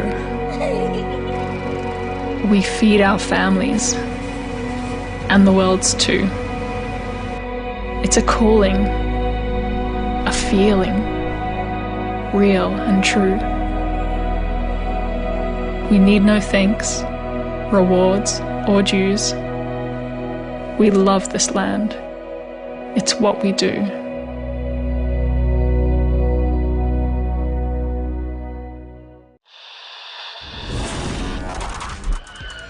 He's going to send a line drive down the field. It'll be fielded on the bounce. That is Schieffer. Schieffer finds a hole at the center. Schieffer turns on the burners. Schieffer could go. He's at the 50, 45. He's got one man to beat. Schieffer with the ball in his left hand. He's going to take it to the house. Whitford opens up the second half with the kick return touchdown.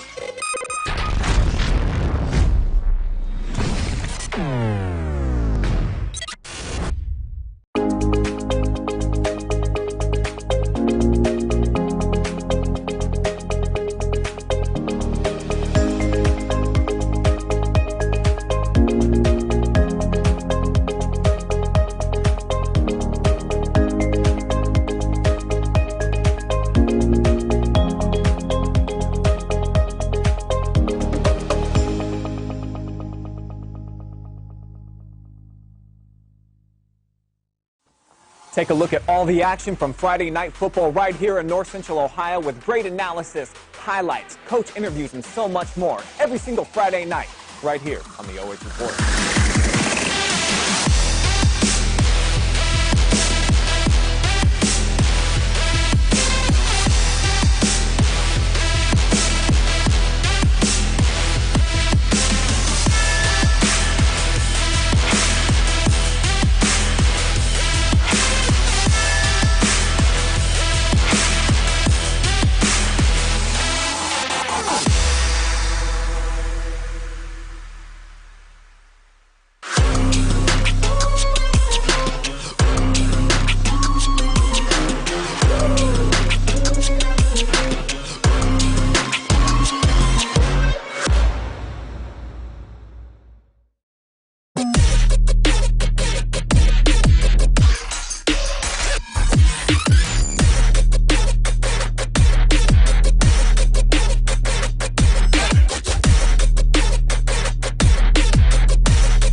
just fine. So warm up with us and clap along, because we're happy.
All right.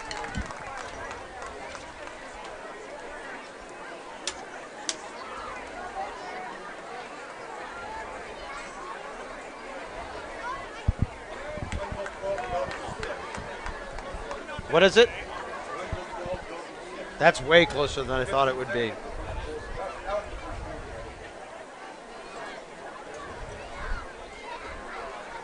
They're getting walloped. Who are they playing? Oh, that's right. Yeah.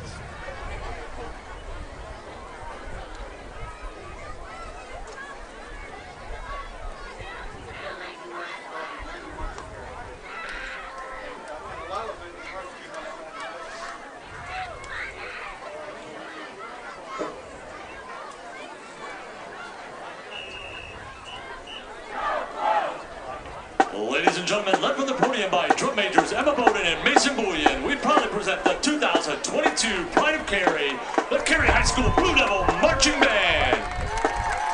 See, this is what mine's doing. It like says I have 4G, but it'll do nothing. My phone's been like this for weeks. It'll say I have 4G, but tonight we feature iconic rock songs from the 70s, 80s, and 90s. Our first selection comes from 90s grunge rock pioneer Nirvana. Whoa. The certified platinum single comes from Nirvana's second album and quickly brought the group and grunge music into the mainstream. Bang your head as the Pride of Carey plays Smells Like Teen Spirit.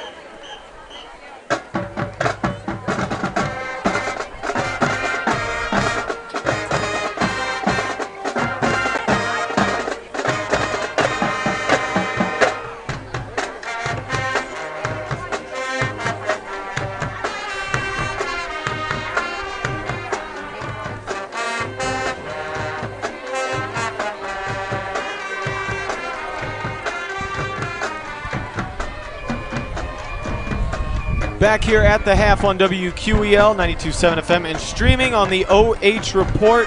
It is halftime from Carey, Ohio, with the Colonel Crawford Eagles leading 14-7. And as Tammy just said, this is the Ken Standing Seam halftime show brought to you by Ken and Matt Studer at Ken Standing Seam. Phone Matt today at 419-544-6275. That is 419-544-6275. Folks, I'm telling you, this is the last roof you will ever need. Call up Matt or Tammy today. Get on his list for 2023. I have this roof on my house, and I'll be installing it on some other future buildings here soon.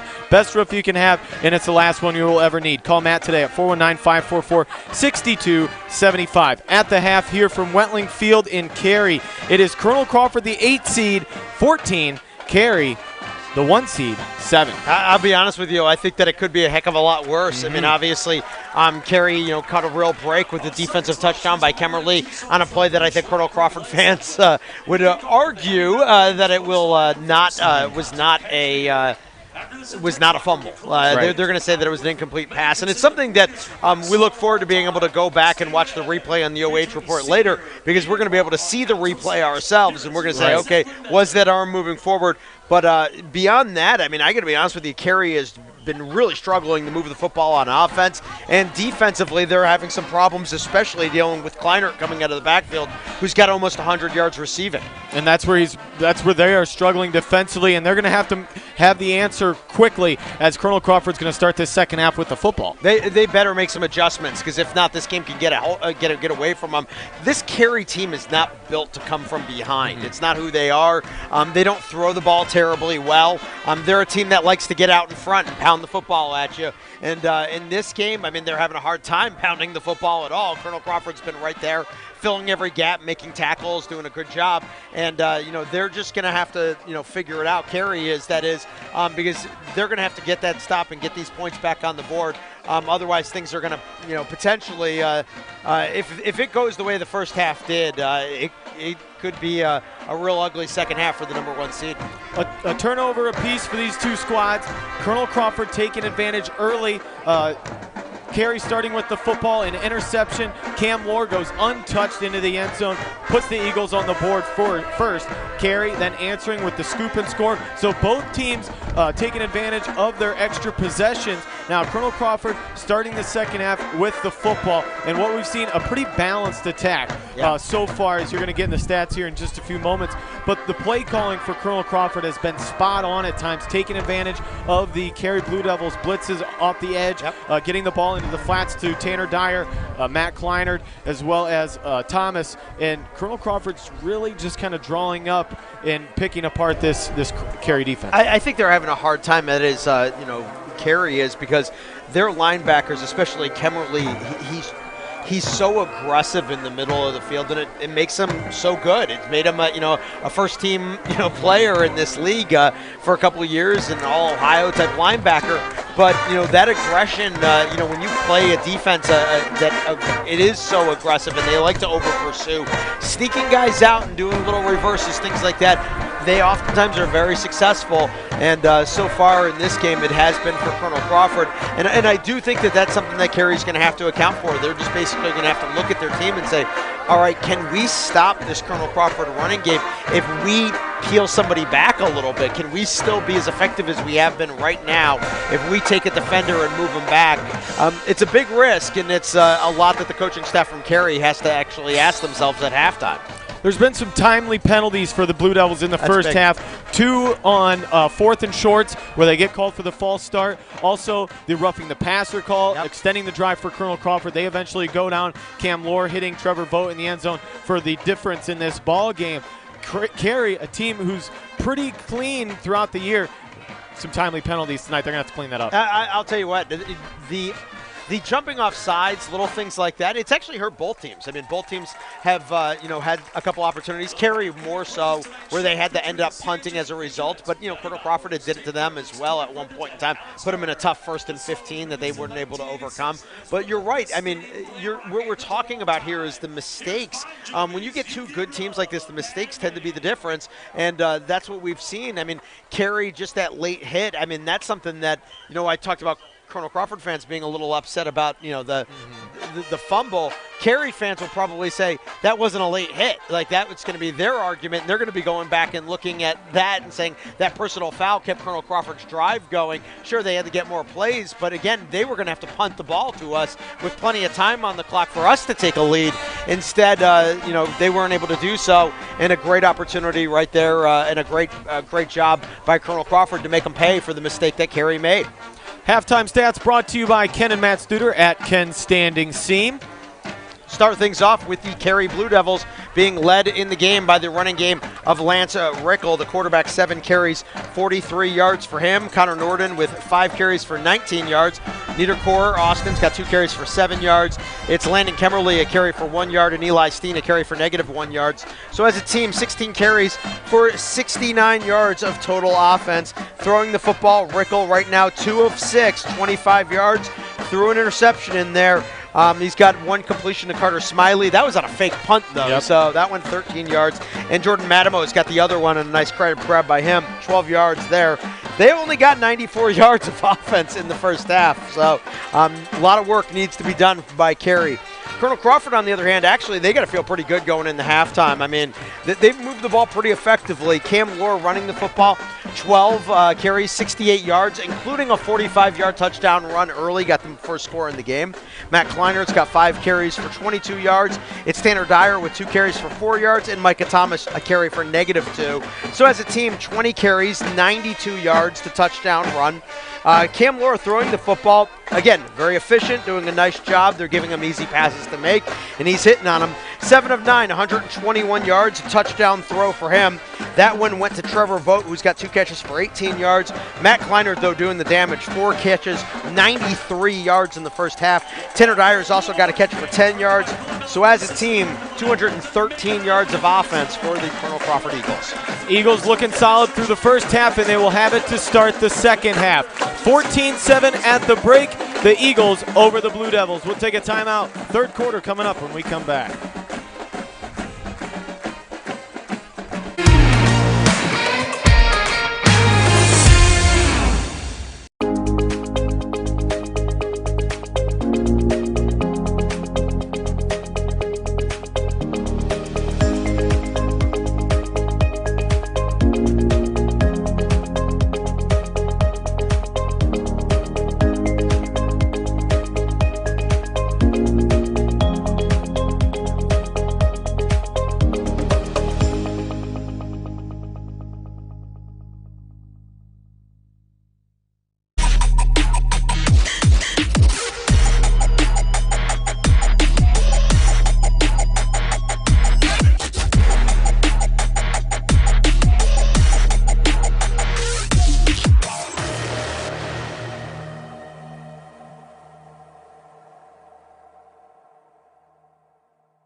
Wildcats at 12 p.m. right here on Iconic Rock 92.7 FM. As we get ready for a second half of action, do want to thank our sponsors once again of playoff high school football, the Eakin family at Elliott Machine and Galleon, Dr. Erica Schieber at Bucyrus Veterinary Service, Dwayne Watts, Doug Fote at the Watts House of Insurance, Mark and Chris Quinn at Quinn's Equipment Rental, Lumber, Hardware, and Excavating, as well as Terry Gribble and the Associates at your Galleon Community Center, YMCA. Davy Jones back at station control, waiting patiently to start the foam board. He does nothing patiently. Well, that's true. Give him a call, though, inside the phone board, 419-562-2222, or out of town, toll-free, 1-888-843-0024. Area games, Columbian taking on Parma, Clear Fork and Elyria Catholic, Bellevue taking on Cleveland Glenville, Lucas and Lowville, Hillsdale and Danville, St. Paul and Southern, and then Pandora, Gilboa, and Macomb. So some area games. Yep. Give Davey a call on your ride home, or just if you're out and about listening to it in the garage, in your home, wherever. Davey looking for your phone calls inside the phone board. Set for the third quarter now here from Carey. Rickle will kick off, and Crawford will go right to left on your radio dial. Now the Eagles maybe thinking Carey going to try and pull a fast one. Their deep guys playing at the 25-yard line, and part of it is the formation. The ball's not down yet. Right. They got everybody in tight and 2 wide receivers. That's the kickoff formation, the 2 wings. Vogt back deep alongside, I believe, Brady Hill.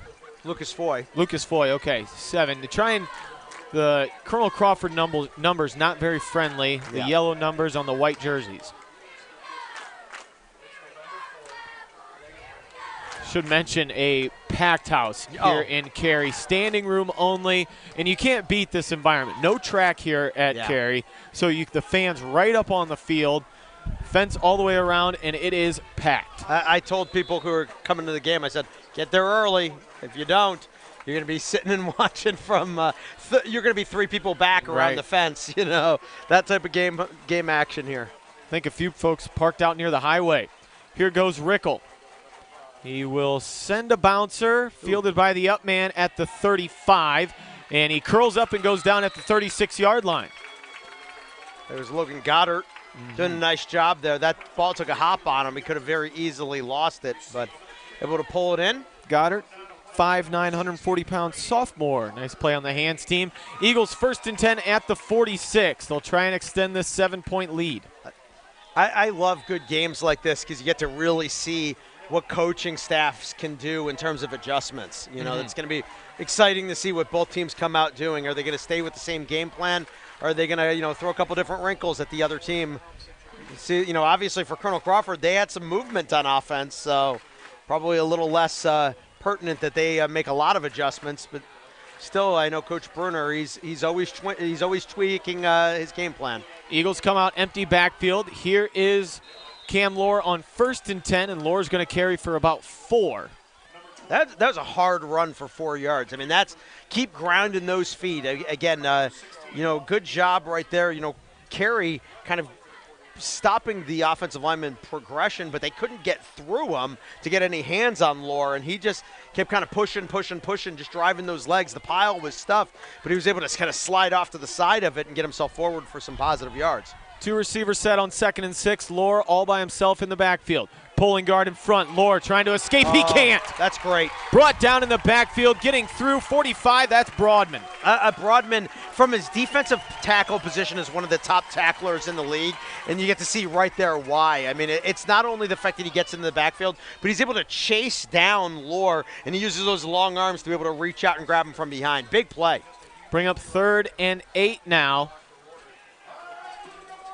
Trevor Vogt coming wide left. Joining him is Derek Horsley. Play clock down to 10. Here goes Lohr in a gun. He's got Kleinert in a wing right. Lohr wants to throw. Looking left. Going to air it out. Has Vogt. And nobody home except Niederkorf of Carey. Niederkorf going the other way. At the 40-yard line, he's going to be slung down. And Niederkorf drifting back there. And Vogt, just some miscommunication between him and Lohr. He went inside, Lohr threw it outside, and Niederkorf there for the interception. Yep, and again, he's trying to kind of, just he's thinking, okay, Vogt does kind of like the fake, like it's going to be a short pass, and then he does a little, little push off, give himself a little bit of space, and like you said, the miscommunication. Lohr thinks he's going to go deeper, and Niederkorn, who's on the outside, but he's watching Lohr the entire time. He's like, oh, you're going to go deep? I can go back and on the coverage. Makes a big interception.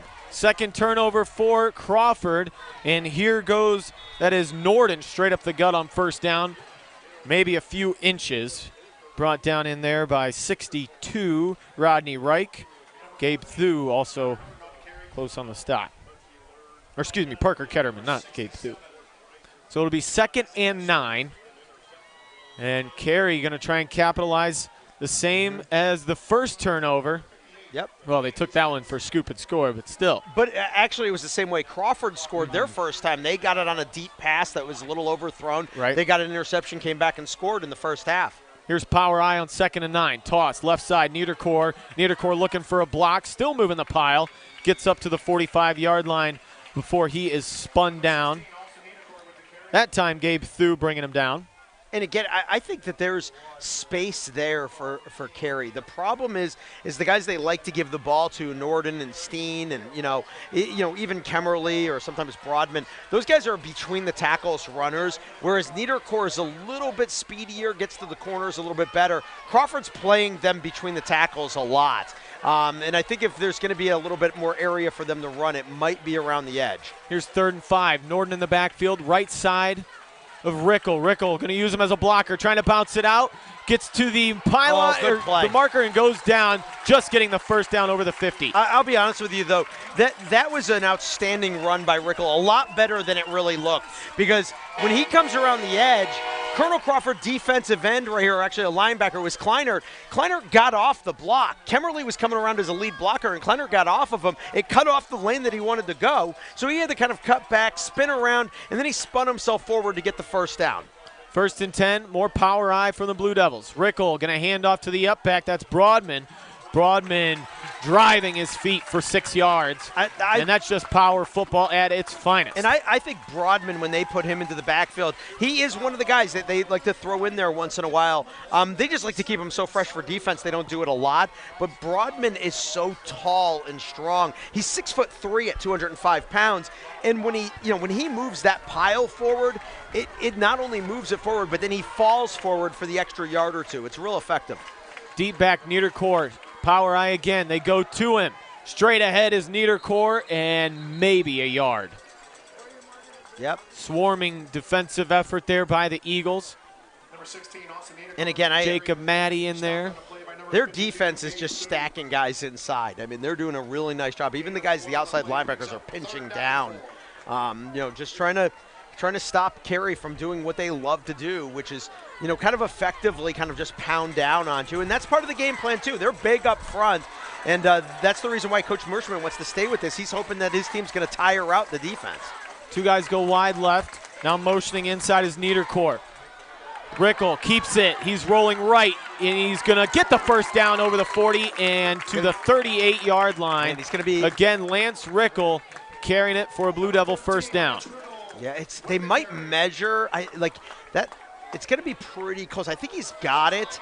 Like, I'm looking at the far side, the marker.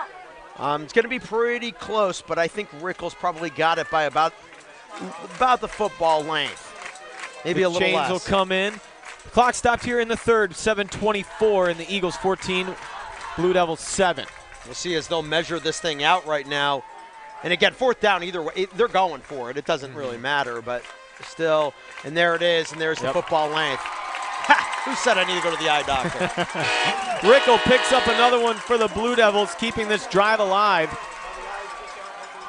So the turnover, interception by Austin Niederkorn, and now Carey trying to tie this thing up. They got it 1st and 10 at the Crawford 38. Yeah, good start to this second half here from Carey. Not only got the turnover, but now they're moving the ball efficiently on offense. Pickerton, Niederkorn go wide to the left, tight end right side and a wing left. Norden the back. Rickle going to give off to Norden. Norden moving left side, still driving the feet, still pushing the pile. Norden close to the 30, goes down at the 32. A play that looked like it was maybe going to get 3 yards ends up getting about 7. Well, part of the reason is because the defensive player was trying to strip the ball. It was Kleiner. He wasn't trying to make the tackle. He's trying to rip the ball out of his hands, and he couldn't do it. But that allowed Norton to keep driving those feet down and pick up extra yards because nobody's around his waist. When you do that, sometimes if you got a really good grip on the ball, it stops the momentum of the runner, but there, not so much. Kimmerly lined up as a wing right. Rickle wants to throw across the middle. It's a little high and incomplete. Looking for 23, Dominic Yater. Yep. Yater, the top receiver in terms of receptions on the season for this team. Coming out of that tight end position, 6'2", 185. It's a nice little route, and he's got a little spot in between the Colonel Crawford defense, but it's a tough throw to make. You have to have perfect touch. If you undershoot it, it's going to get picked. If you overshoot it, it's going to get picked. So you got to kind of drop it right on that spot, and he just overthrew Yater just a little bit, a little over his hand. Another big third down. They go with the power I. Rickle under center, turns, toss play, Norton. Norton cuts back up the middle. Norton slung down over the 30. He's going to be close, but shy of a first down. And like you said, it is 4-down territory for the Blue Devils. 6:15 in the third quarter. And this is where I wonder if they're going to go, you need 1 yard. And again, 4th and 1, do they go with the Broadman run who's coming into the game right now? Broadman, nope, they're going to run him back, okay. Or at least they're going to tell him what to play. Yep, they're going to go ahead and tell him this is what we want to run. So they're going to go ahead and run. They're going to run another player off the field to bring Norton in. Yep, Norton coming in. Connor Norton comes out. Broadman comes in for him. I formation on 4th and 1. Rickle spins, going to keep it, looking for a lane. Rickle's hit, and I think initially he had enough. He's driven backwards to the 30, but I think he got it. It's going to be very close. Based on where they're placing it. But, boy, he took way too far back. Like, he spun out. When he faked the handoff, he was like 5 yards behind the line of scrimmage. And it's like, you need a yard, and now you're making it a lot harder. You got to go a lot of yardage, and he's just going to get it. They're going to mark him for the first down. No official measurement. Yep. They give the signal, and Carey keeps the drive alive, eating away at this third quarter. And again, the clock doesn't, it's obviously eating, but, for Carey, they're down in the game, so they got to get this thing back into it. But I think that minimizing possessions probably works out for them, considering Crawford moved the ball much better in the first half than they did. Pinkerton, Niederkorn go wide left. Norton in the backfield. Now Niederkorn comes in, and he's going to fake the handoff to Norton. Rickle keeps it, hit and dropped. Great tackle. Short gain on the play. Gabe threw with the stick. Man, every time you see, with Few and Ketterman, it just feels like we've been calling their name for 7 years. Them just making great defensive plays out there for Colonel Crawford. Now Kimmerly checks in on 2nd and 10. Pinkerton splits out there with Niederkorn. Tight end right is Yater. Rickle brings a man in motion. It's Niederkorn into a slot. He is going to fake the handoff. Rickle going to run it right side, gets the sideline. Rickle inside the 20 and pushed out of bounds at the 18-yard line. And that little burst of energy. And Rickle able to turn the corner and get a nice chunky yardage. Gain of about 9. Yeah, I thought he probably got there with a little push, but ended up that right foot hit that a lot out of bounds before you get that arm across. So it'll be about a 3rd down and 1, and back into the game comes Broadman. This Crawford defense has got to be getting tired. Hands on the hips, facing another 3rd and short. Well, Carey's offensive line's massive, so those guys beating down on you all game. It's exhausting, and Carey's going to call a timeout. Play clock dwindling down, so the Blue Devils taking their first of the second half. 4:29 to go in the third quarter. Crawford 14, Carey 7, but the Blue Devils threatening. We'll be right back.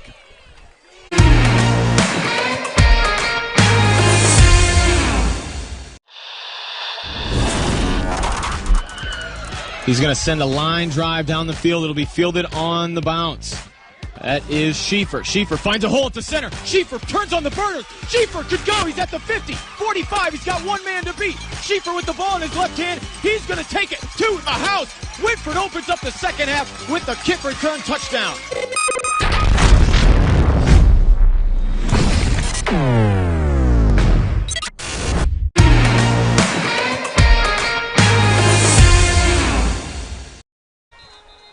The Colonel Crawford Eagles leading 14-7, but Carey has it in the red zone at the 19. And again, you know, you hate to burn timeouts in a close game, but if you're Carey, you can't take the chances of taking a 5-yard penalty here on third down. Rickle gets him to the line, power I and a hard count. Nobody moves yet. Now he turns, gives to the up back. That's Broadman. Broadman charging ahead. He's got the 15 inside to the 14-yard line. Flag easily a first down. A flag is down. And again, you know, right at the area of the tackle. I mean, you know, so right as guys are all over Broadman there, and we'll see if you know, a personal foul, face mask called. So against that's the defense. Going to add in, march off some more yards. Carey's going to have it really deep in Colonel Crawford territory. And again, as we're kind of looking at it, it's kind of a tough situation because, you know, I think it was on a tackle coming from behind, may have been Reich in there, but, you know, doing a nice job grabbing him, and, you know, he was trying to pull Broadman down, but, you know, hand apparently slipped up a little high, and Carey now threatening, like you said, inside the 10-yard line. Heavy formation for the Blue Devils on 1st and goal. Deep back is Kemmerly. They give it to him. Kemmerly moving right, goes down to the 5, and that's where he falls. Short gain on that play for Landon Kemmerly. And again, you know, Kemmerly and Broadman, the two guys, they will get handoffs on offense, but both of them big, strong guys who are so important to the defense that they oftentimes they won't play them on this side, and they're actually going to bring Kemmerly out now. Yeah, speed back in. Yep. As Nordum and Niederkorn check back in the ball game. But same formation in the power I. Niederkorn the deep back this time. It's going to be a toss play. Niederkorn looking for the corner. He's got it some space, lowers the shoulder, and he gets in the end zone. Touchdown, Carey. Great run to the corner, just foot speed, and outstanding blocking up front by these lead blockers for the Blue Devils. They sealed off the edge, and then Niederkorn realizes, he's like, I think I can outrun any Colonel Crawford defender to the edge. And it wasn't easy. I mean, you know, they made him work for it, but still, good job right there, and the lead block coming through by Nordum to seal it or to break them loose. Snap back, extra point is up, and it is good. Rickle ties that is not Rickle. That is Pinkerton tying the ball game at 14. Extra point brought to you by FC Bank, your friendly community bank. It is a 14-all game with 3:23 to go, third quarter here in Carey. We'll be right back.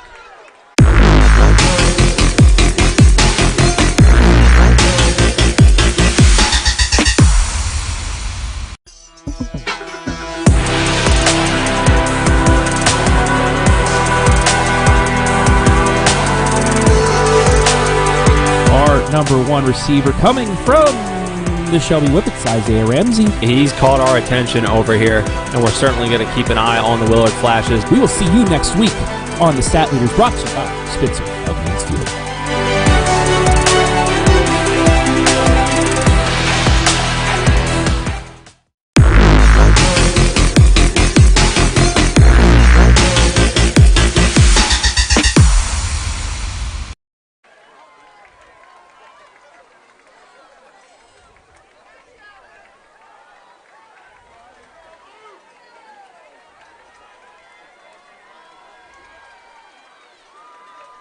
Back on WQEL and the OH report.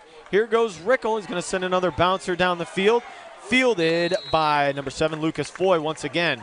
Foy goes down at the 31-yard line, and the Eagles offense back out on the field. Foy actually probably a little space to be able to make the return, but better to secure the football, give the ball for your offense in a tight game, 14 apiece. And again, you know, impressive right there by Carey. They did the exact same that Crawford did to them in the first half. An interception that they turned into points. Yeah, and Carey nearly eating that entire third quarter. Nearly a 9-minute drive by the Blue Devils. Second possession of the second half for Crawford. Trips to the right side, tight end left on first down. Lohr in a gun. He is going to hand off. Here goes Kleinert. Spin move at the line. Oh. Now jump cut. Kleinert trying to get outside. Goes down for a gain of 4 at the 30. Hit there by number 30, Lane Montgomery, but the gain of 4 sets up 2nd and 6. And this Colonel Crawford offense a little stale after a great first half. Well, obviously got, the interception, hurt them, but I mean, that's the only time they've touched the ball. So, decent little run right there by Kleinert, but see if they can keep the momentum going here. Bunch them up on the right.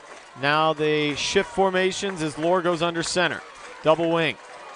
Jet motion into the backfield, and that's going to be a legal formation. Yep. False start. Tried to bring Dyer around the edge, but unfortunately the flag, and remember we just talked about this at halftime, said the flags have really been hurting teams because in a game like this where nothing is coming easy, when you move back 5 yards, unforced penalties. The unforced penalties are really, really hard.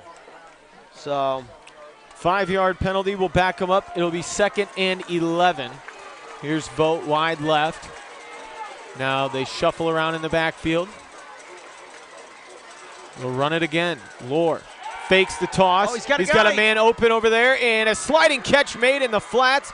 Caught by 19. That is Ryan McMichael, his first reception of the night. Yeah, great catch right there by McMichael coming through. And again, Lohr on the rollout, he's got his receiver open. I just mentioned moments ago, when they get up in 3rd and 11, it's like, this is going to be tough. But McMichael ran a great route, and Carey lost him again. McMichael, who gave up contain on the touchdown run, makes a big play there. 1st and 10, ball at the 43. And they shuffle around again. Lohr back under center. Jet motion once again. Fake it, and they hand off to Kleinert. Kleinert moving back the other direction, and he's wrapped up for a gain of a yard. And again, I really actually like the play call. I like what they were trying to do. You fake it one way and you try to get the misdirection.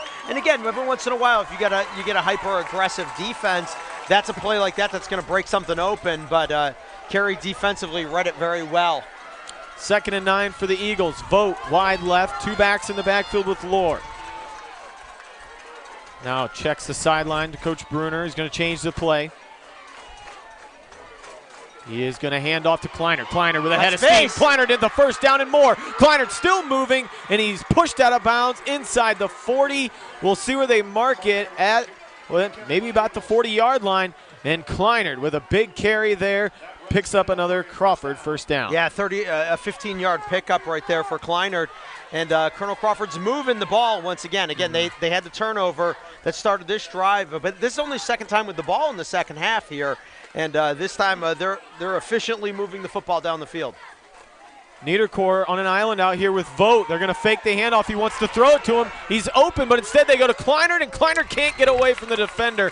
Kimmerly in coverage, and I think he missed his man deep down the field, Jeff. He had Vogt one-on-one. Niederkorn got turned around, and Lohr just read the throw to Kleinert instead. Well, I think part of it is that, Kleinert is clearly the primary target after that play successfully ran. But, Gage Summit was coming through, and for Lohr, if he's got a little more time, maybe he looks off Kleinert and sees down the field that his other receiver's open. But with a guy coming in his face, he just says, okay, that's my primary read. I'm going to go straight towards him. Shotgun formation again to Kleinert. Kleinert trying to shake the arm tackle, gets thrown forward by Broadman. So a short gain to the 40. We'll give him about 2 yards. It'll be 3rd and 8. I think Carey makes more tackles from behind than any team I've ever seen. Like tonight, for sure. Most of the time when you do that, the other guy's got full momentum, and you're kind of trying to pull them back. You're just you're trying to hold on to them. But they seem to be able to do that and hold on to guys and get them down to the ground. 30 seconds here in the 3rd. 2 backs join Lohr. Fakes the handoff, wants to throw. 3 receiver route. Lohr in some trouble now, has to roll left, cross the middle, and he completes his pass. What a job by the receiver. That's Derek Horsley making the reception. Broke his route off, worked back to the football once he realized his quarterback was in some trouble, and picks up the first down. Great job. Yeah, that's the problem with only bringing a small rush, is that if you can't get anybody to the quarterback and he's got time and the receivers are smart, they'll break it off and they'll just say, okay, well, I'm going to go where my guy can get the ball to me. That's going to do it for the third quarter here from Carey. A 14-14 ball game. Crawford and the Carey Blue Devils doing battle here in week number 12. We'll be right back.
Here in week number 12, start of the fourth quarter, tied at 14 apiece. Here's the Eagles, 1st and 10 from the 30. Lohr wants to throw, rolling left, has pressure. Now he lets go of the ball. Ball is on the turf, but I think the Eagles able to jump on it. They were 65. Eli Brewer luckily falling on it for Colonel Crawford as Lohr rolling out backside and pressure all over him. Force the second fumble of the night, and that's Broadman again. Broadman he right forced there. The first one. Absolutely, and it was funny because the lineman who he beat was trying to help out, and he kind of pushed him from behind to kind of try to hopefully push him past Lohr. Instead, he pushed him right into him, and it cut down the play even worse, so Lohr had a defender right on top of him, and Crawford now facing a lot of yardage on second down. Loss of 12, 2nd and 22. Vogt in motion. Lohr wants to throw. Got a guy. Wide open, downfield, flag comes in. Now Lohr's going to tuck it, and he's going to be sacked on the play for a 3-yard loss. He had a man streaking downfield a couple steps on the defender, and Lohr just, I guess, didn't see him. Yeah, he's not coming off his penalty against read. The Eagles. You know, he's looking at the initial read and not moving past it. If that guy's not open, he's kind of just settling on him, hoping that he's going to get open. And if he looks deep, he's got a receiver open, and again, they're just going to. They'll decline the penalty. Again, it would have lost them. It would have been a 5-yard loss, but 5 yards on the penalty. But instead, they're like, yeah, we'll take the 2-yard sack and make it 3rd down and long. 3rd and 24 now. Ball spotted at the 44-yard line. I'd run a very similar play if I was Crawford, except this time I would tell my quarterback, look deeper this time. You get a chunk on 3rd down here. You can still go for it on 4th down in Carey territory. Empty backfield for Lohr. Pressure coming. Gets rid of it across the middle. Catch is made by Kleinert, but a great tackle by 88 E.J. Bowes, and that's going to be a gain of just 4. That's an outstanding tackle. I mean, again, it's a short pass, but they're hoping that Kleinert's going to be able to get away from the defender, maybe pick up 15 yards or so. But as it is, and now it being 4th down and 20, Coach Bruner's got to look at it and be like, let's just put them deep. Like, you know what? This is a nearly impossible play to get on a 1st down, and would rather play the field position game. Kleinert will punt from his 47. Niederkorn at the 15, and he's going to let that one bounce at the 10. That's a great kick. It's going to take a Crawford roll down to the 5 where they down it. Carey offense back out on the field, but 95 yards in front of them, 10-19 in the ballgame. You know, Josh and I, for those listening, we'll talk a lot off the air, you and I will, about it's like Man, sometimes during the season, we see some bad games, and it's unfortunate because, you know, some teams are just a lot better than others. But games like this make it all worth it. You know what I mean? It's like you watch even just that there. It's like, okay, they're going to try to punt it down and make it hard on Carey, and he just drops it at the 5-yard line. Great punt. Two of the best in the area going at it tonight. Rickle under center, offset eye, spins, gives to the back. That's Steen. Steen trying to create space and gets it out to the 10-yard line for a gain of about 4. Yep, well, 85. Here is the bright side about being Carey in the way they've run this game. Again, remember, they're huge up front. So, I mean, they got 3 guys who are on the line who are 270 and up. So, you know, then they've got 2 other guys. No, exactly. But Steen, who's only carried the ball once, and I know he's only a freshman, but he's a 225-pound freshman. Yeah. So, you know, now you can bring him in, and it's like, well, let's see if we can wear down this defense a little bit more. Niederkorn deep in the backfield on 2nd and 6. Gets the call, tries the right side, and we'll call it a gain of 2. Yeah, probably. Clock continuing to roll here in the 4th quarter, 9:25 and counting. 14-14 here in this regional quarterfinal from Carey. This gets so interesting here because, again, if Crawford can get this stop, you know, Carey, we know, would go for it on 4th down most of the time, but they're inside their own 20-yard line. You know, they're inside their own 15 right now. It's a big 3rd down. So it becomes a huge 3rd down right now. 3rd and 3. Carey hustling to the line. Power eye behind Rickle. Rickle in the hard count. Spins, gives it to the fullback. That's Steen this time. Steen driving. He got it. He got just enough over the 15-yard line. I don't know. Maybe they might want to measure it, but no, they're not going to. He got it. Another big pickup for Carey here in the 3rd quarter. Yep. Again. It was 14-7, Crawford at the break, and Carey with the touchdown in the 3rd. We are all tied up. And that 3rd quarter drive for Carey, a 9-minute drive that just really wore out the defense of Crawford. Absolutely. And again, that's who they are. That's their game plan. And again, it's part of the reason why Coach Merschman doesn't really panic very much. He's like, I'm hoping my guys will tire them out before the end. Shotgun this time for Rickle, and he is corralled after a very short gain. I think it was Thu. Yep, Gabe Thu and Parker Ketterman in on the stop. Also back there, Rodney Reich. Again, good play, good coverage right there defensively in terms of, you know, gap coverage. You know, there's a hole to develop, but the defenders are coming right through it and making a nice tackle on Rickle, just a short gain. 2nd and 9, power eye behind Rickle. He's going to turn, toss play, left side, hit in the backfield is Niederkorn, and then cleaned up at the 16-yard line. Stick made by 54, Jake Moss. I'll tell you what, that was 53, Parker Ketterman as well. Ketterman in there, like Ketterman's the one who's going to come through and make the actual stick. But I'll tell you what, that's a great play. You know, a play that they're trying to do the pitch and they're trying to let the blocks to develop. But Colonel Crawford defensively is pursuing so hard, and now they put Carey in where they don't want to be. Third down 3rd and 10. Splitting out wide right is Doug Pickerton.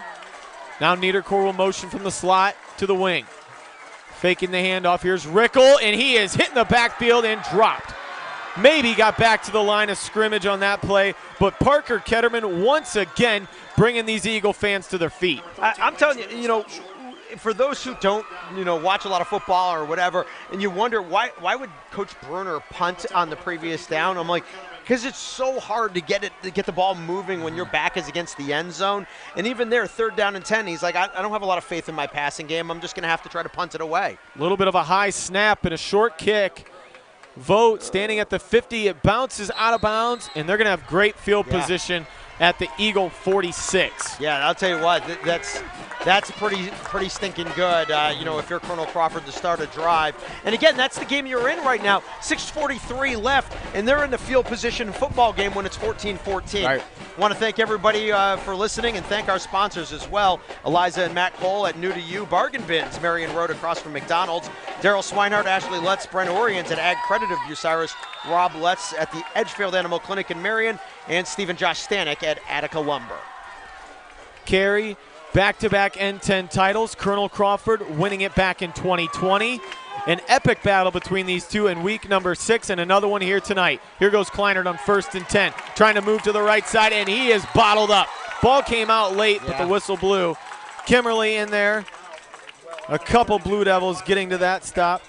Actually, thought they could have blown the whistle a little bit earlier there. I mean, it was 5 Blue Devils right there wrapping up Kleinert. He wasn't going anywhere. But, again, you know, every play going to count right now. And will it come down to one outstanding play or maybe one mistake? A lot happening here with 6 minutes left in this game. 14-14. Here's Lohr wanting to throw, has time, into the flats, got a man open, pass completed, gets off a defender. He's still moving his feet inside the 30 and going down at the 24-yard line. That is McMichael, another great catch and run.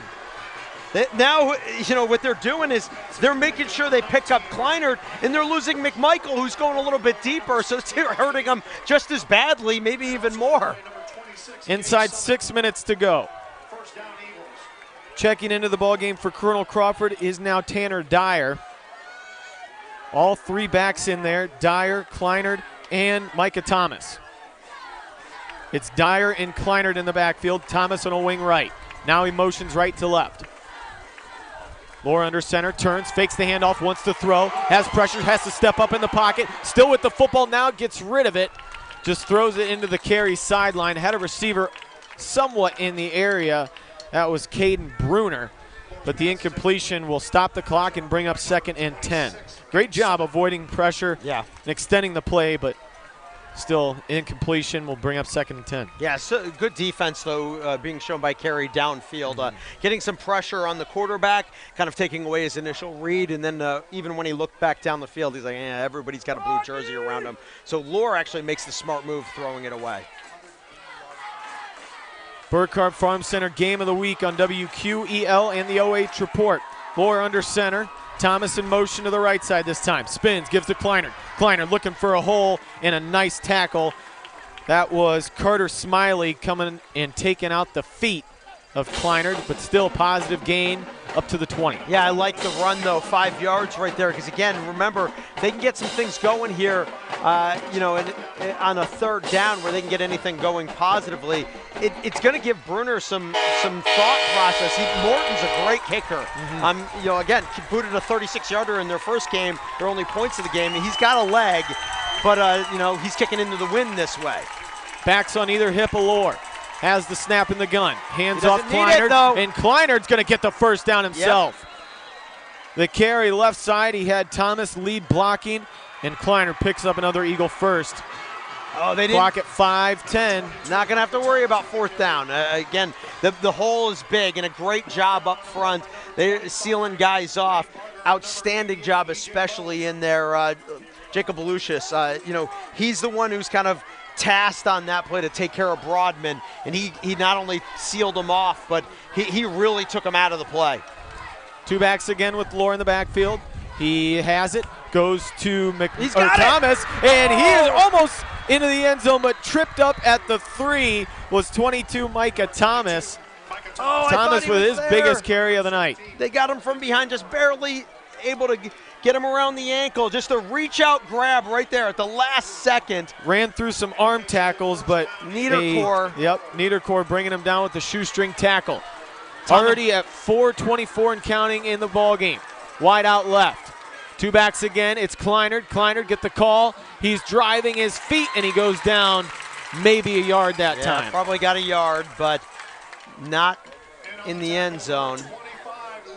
So I can be honest with you, if I'm Coach Bruner, I take my time here getting these plays. And you know what? You're only a few yards out. The Devil offense is not built to score fast. Exactly. I mean, you know, eat this clock out, you know, and they're going to put themselves in great position here. Tie ball game, 14-14, but Crawford, has it at the Blue Devil 3. Handoff again. This time it's Thomas into the end zone. Touchdown, Eagles. Micah Thomas from 3 yards out lowers the shoulder and gives the Colonel Crawford Eagles a 6-point lead. Great job up front, and again with Thomas when he gets close to that end zone, I mean, he scored, I think he scored every time he touched the ball last week. And this week they bring him into that goal line, and he's got a nose for it. Like, you can just see he kind of breaks through, sees, the Carey guys coming in, and he breaks through those tackles. Extra point through as well. Morton makes it a 7-point game, 21-14. Extra point brought to you by FC Bank, your friendly community bank.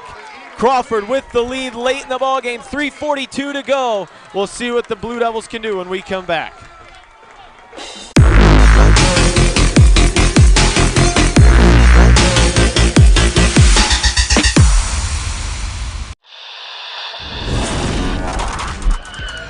He's going to send a line drive down the field. It'll be fielded on the bounce.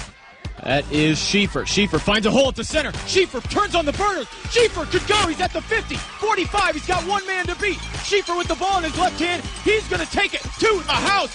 Whitford opens up the second half with the kick return touchdown.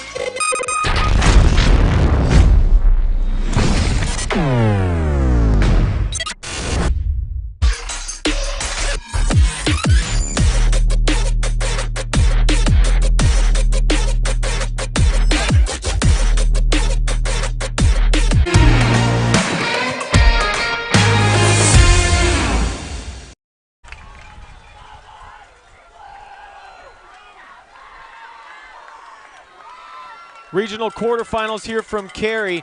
Crawford 21 and the Blue Devils 14. A knuckleball off the foot of Morton, going to be fielded at the 22-yard line. Here comes, Pinkerton, excuse me.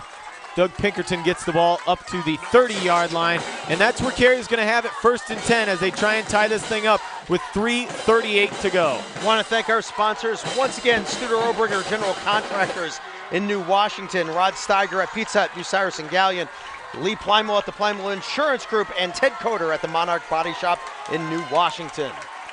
Fans coming to life here. Packed house at Wentling Field in Carey.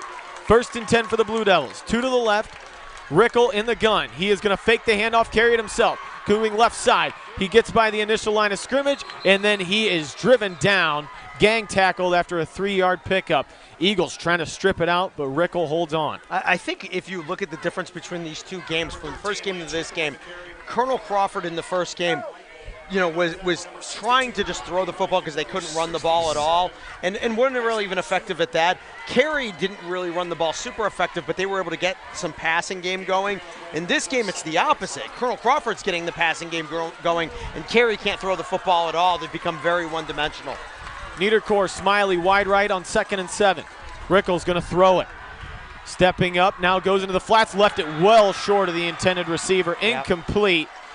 Looking over there for Carter Smiley, and even if he would have completed it, the defender was right there. It would have been a short gain unless Smiley made an incredible play. Now they're looking at 3rd and 7, and they have not been successful throwing the football, Jeff. No, not at all. They've actually only completed 2 passes, and one was on a fake punt. So, I mean, this is not Carey's ball game at all. And that's the reason I was a little surprised that they went to the air, because even though they've got 3 minutes on the clock, I mean, you know what, they're up by 1 score. A timeout going to be called by Colonel Crawford here. They didn't like what they saw over there. Coaching staff over there was, they saw some formation, and they said, okay, we think we know what they're going to try to play here. But ultimately, what I'm saying is that if you look at the way, Carey has been going, with 3 minutes on the clock, only being down 1 score, I don't know that they needed to completely abandon their offensive game plan and start throwing the football all over the place. They got to move faster, but they could have been who they are and just try to get 4 or 5 yards at a time. But the incompletion there puts them in a really tough 3rd down situation. 2nd and 10, trying to throw the ball. Crawford brought a little bit of a blitz, brought 5 there, and that incompletion now sets them up 3rd and 7.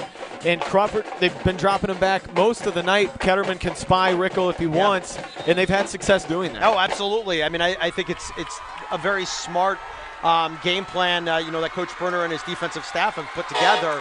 And it's giving Carey a lot of problems. They don't really seem to know how to attack. Fans on their feet here in Carey. 3rd and long, Rickle in a gun, back on his right hip. He's going to jab step counter coming back this way.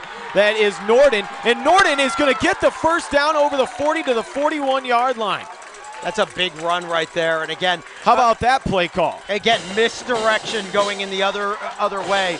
It's kind of lined up in a way where you feel like it's going to go to the right side, but they bring it back left. Got Colonel Crawford defensively over pursuing. A and now the huge first down for Carey. Start to move. So clock at 2:32 and counting. Rickle in a gun. Two wide receivers split far to the right, and now they're going to call false start on Carey. It's on Carey. It is. I think it was the left tackle, 76, Matt Alamong, who moved. Yeah, the 5 yards is tough, but for Colonel Crawford, all those yards is going to be helpful. But with, it's 2:23. The clock is still moving here. Right. So Carey's huddling it up and taking their time, but they got to hustle here. They're wasting. There's 20 seconds of wasted time here. The play clock's already down to 6. That was a mistake. I mean, that's an error. Down to 3. Rickle's going to have to hurry. He's not even set over there. There should be a false start. Official doesn't. Okay. No, they got the timeout. Okay. There we go. I was going to say. Over there on the far side, Niederkorn, he was taking his sweet time. He never even got set for the play, but heads up timeout taken by head coach John Merschman. Well, but I'll be honest with you, that just wasted 30 seconds. Yeah. Call a timeout earlier if you need to. And again, I don't think he wanted to waste that timeout. He needs them. He's only got one left. But again, that's the situation that they're in at this point in time. Again, a thank you to our sponsors, Firelands Federal Credit Union of Bucyrus, Gallion, Norwalk, and Bellevue, the Burkhart family at Burkhart Farm Center, your Case IH dealer, and North Central State College, Mansfield, and the Crawford Success Center in Bucyrus. And I'll be honest with you, you get the 5-yard penalty, it's a big enough mistake, but then when you sit there and you kind of go, okay, now let's huddle up, let's talk some things over, and you burn 25 seconds that way, and then have to burn a timeout. Right. I mean, the last 30 seconds have been kind of a nightmare for Carey, no question. Here we go, Blue Devils out on the field following the timeout, 1st and 15. Ball at the 37, here's Rickle wanting to throw, rolling right, has time. Still has the football, now lets it go over the middle. It is caught! Wide open space at the 40-yard line. Going down at the 34 is Niederkorn. Broke free of the coverage, worked his way back to the quarterback, and a huge pitch and catch by Rickle and Niederkorn. He was able to just get enough space on the rollout, and he got time. And Niederkorn was able to just kind of run himself free. And sure enough, a big first down. Minute 35, power eye on 1st and 10. Rickle, he wants to throw it. With all day, Rickle still looking, still escaping out as Niederkorn again. Catching it in the flats and picking up a chunky yardage. Should have ran out of bounds. Game clock continuing to roll. Niederkorn stayed into block and then eventually just slipped out. And now he's slow to get up. An injury timeout. On Niederkorn. He's going to have to leave. So they stop it with a minute 18, and as you said, it would have been a much smarter decision for Niederkorn to get out of bounds. Instead, fighting for extra yards, and it runs the clock down to a minute 18. And again, he checks out, Madamo checks in. Still plenty of time, but one of those situations that they needed to ended up getting out of bounds, get that clock stopped. Madamo goes wide left. Rickle stepping up. He's going to run with it. Scampering right side into the open field, and he wisely gets out of bounds after the first down. And again, big play by Rickle. Yep. And again, just kind of breaking an arm tackle there. 1:06 in the ball game. Fresh set of downs for the Blue Devils. Of course, stay tuned. Davy Jones waiting back at station control for your phone calls after this one. Davy Jones in another season of the phone board. Yep, 1:06 on the clock. Still plenty of time. They got one timeout left, but they need a touchdown. So Eagles with 2, leading 21-14. Madamo splits wide left, 2 go to the right side. Rickle in a gun with a wing left. He is going to fake the handoff, going to throw to Madamo, one-on-one. Madamo in the end zone. He dropped it. Oh! He had it and dropped it. One-on-one coverage out there. Rickle put a dot for Madamo, but he just couldn't haul it in. It was far and away the best throw Rickle's had of the night. He just stepped back and threw it. Rickle does the little, Matamo just does the little bit of shove off to in give and him out the move, space. and you know what? Just give him the space that he needs, and it dropped right in his hands. The over the shoulder would have been the score, but couldn't bring it in. 59 seconds in the ball game now. Clock stopped. Looking at 2nd and 10. Power eye. Rickle has it. Toss play. Here comes Niederkorn moving left. Bounces outside at the 20. Hit in the backfield and goes down. Outstanding tackle, McMichael. McMichael comes up and makes a great open field tackle, and that clock's going to keep rolling, so Carey's got to get up there. Merschman not taking his final timeout. Hustles him to the line for the power eye again. Rickle wants to throw. Pressure coming. Rickle gets rid of it, lobs it up into the end zone, and he threw it up for anyone who was there. Almost intercepted. 32 seconds left and a 4th down and 9. Here it is. He was looking for 23, Dominic Yeater. And like you said, 4th and 9, 32 seconds here from Carey. I got to be honest with you, I think he was looking for Yeater, but he was really kind of giving up on the play. He knew nobody was open. He had a lot of pressure, and Carey is going to burn that last time out here. Final timeout taken by Coach John Merschman. Will do the same. Colonel Crawford leading 21-14, trying for week number 13. We'll be right back.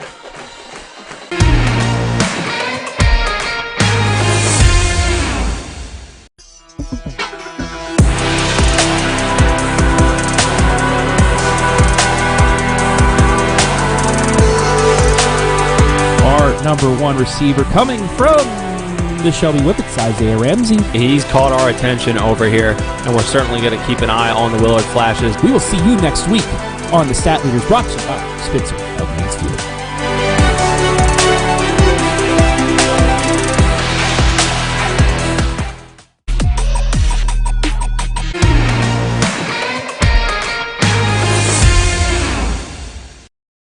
Looking at 4th and 9, ball at the 18-yard line going in.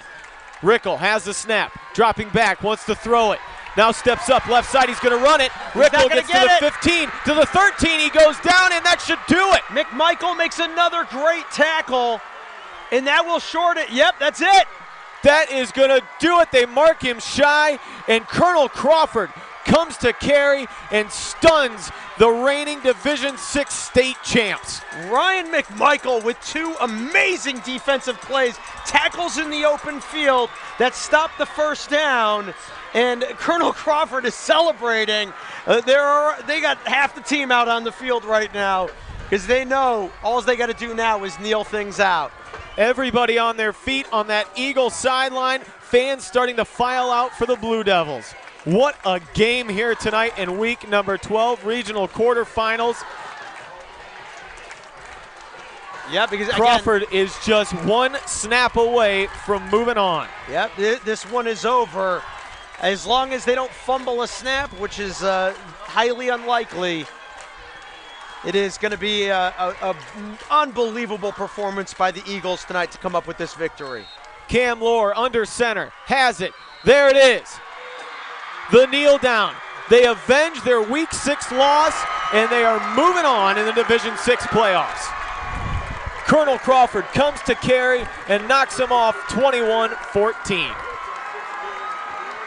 I'll tell you what, it's not easy to beat a team like Carey, defending state champions.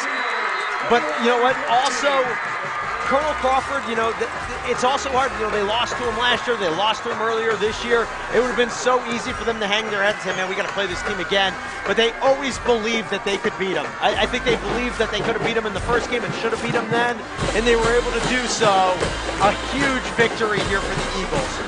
Student section for Colonel Crawford out on the field celebrating. What a game here tonight. Your final score, Carey 14. We'll be right back.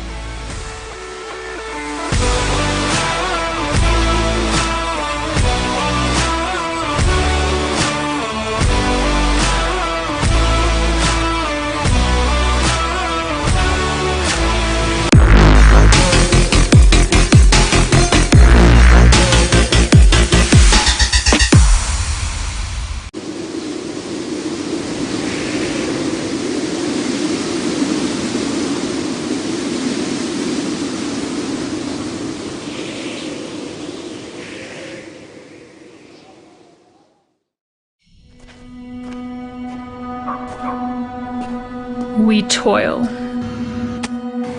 We sweat. We live. We breathe.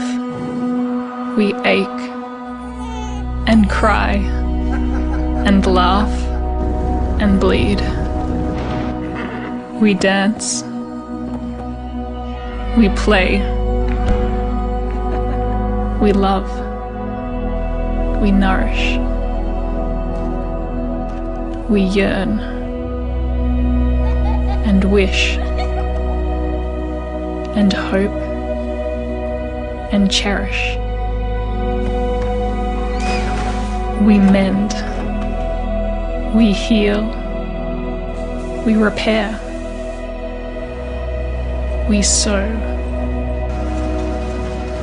We plant and tend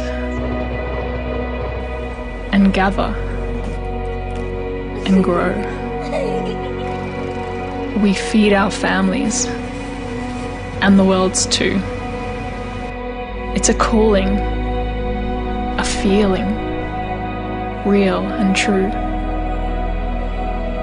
We need no thanks, rewards, or dues. We love this land. It's what we do.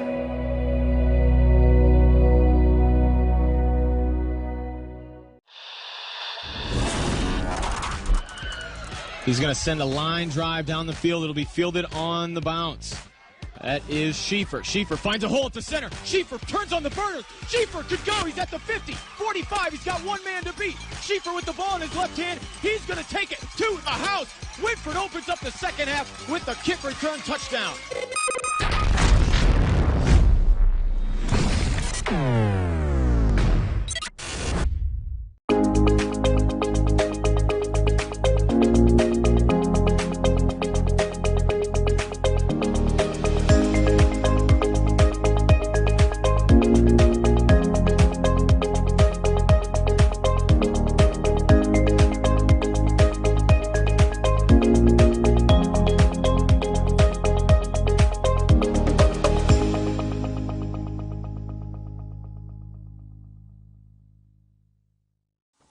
Take a look at all the action from Friday Night Football right here in North Central Ohio with great analysis, highlights, coach interviews, and so much more every single Friday night right here on the OH Report.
Hello and welcome back to Carey.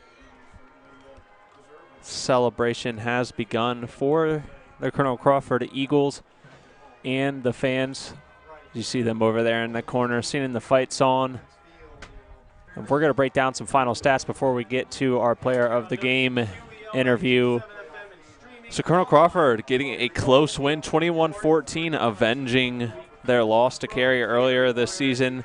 And let's look at exactly how they did it. 175 passing yards for Cameron Lauer and those Eagles tonight. 126 rushing yards on the ground between Lauer, Clenard, and Thomas for 301 total yards. They did have the 2 turnovers, but were able to control things on a defensive side, and those didn't come too much into play in this one. On the other side, in a losing effort for the reigning state championship Carey Blue Devils, 62 passing yards tonight. So a bit of a tough night for Lance Rickle, against this Colonel Crawford defense. 156 rushing yards on the ground, though, for a total of 218 total yards and just the one turnover coming in the first half. So things really, really came down to how they were able to capitalize off their offense. And Colonel Crawford obviously was able to do so. We're going to take one final break. Be right back with our player of the game.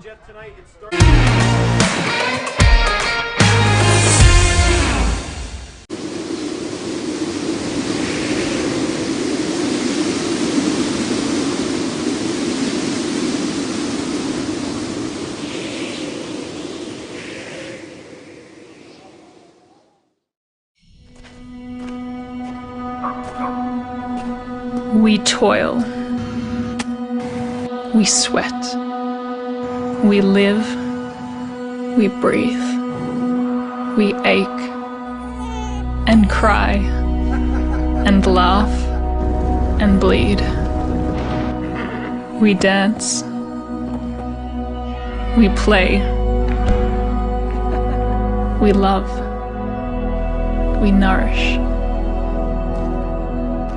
We yearn and wish and hope and cherish. We mend. We heal. We repair. We sow. We plant and tend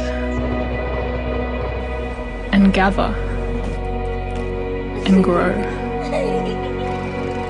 We feed our families and the world's too. It's a calling, a feeling, real and true. We need no thanks, rewards, or dues. We love this land. It's what we do.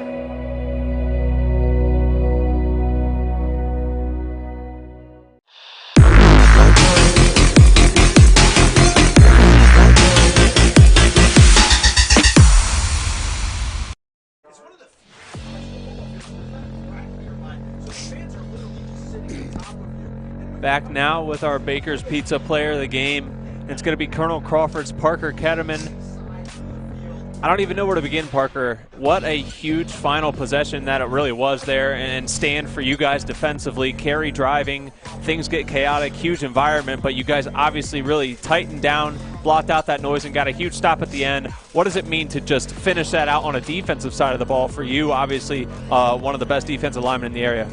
It means everything. Carey, we knew coming into this, they're defending state champs, 26-0 in the past 2 years. We knew it was going to be hard, but we brought it to them. I felt like we out-hustled and out-physicaled them up front, and they kind of gave up that last play, and I felt like that was the biggest play right there.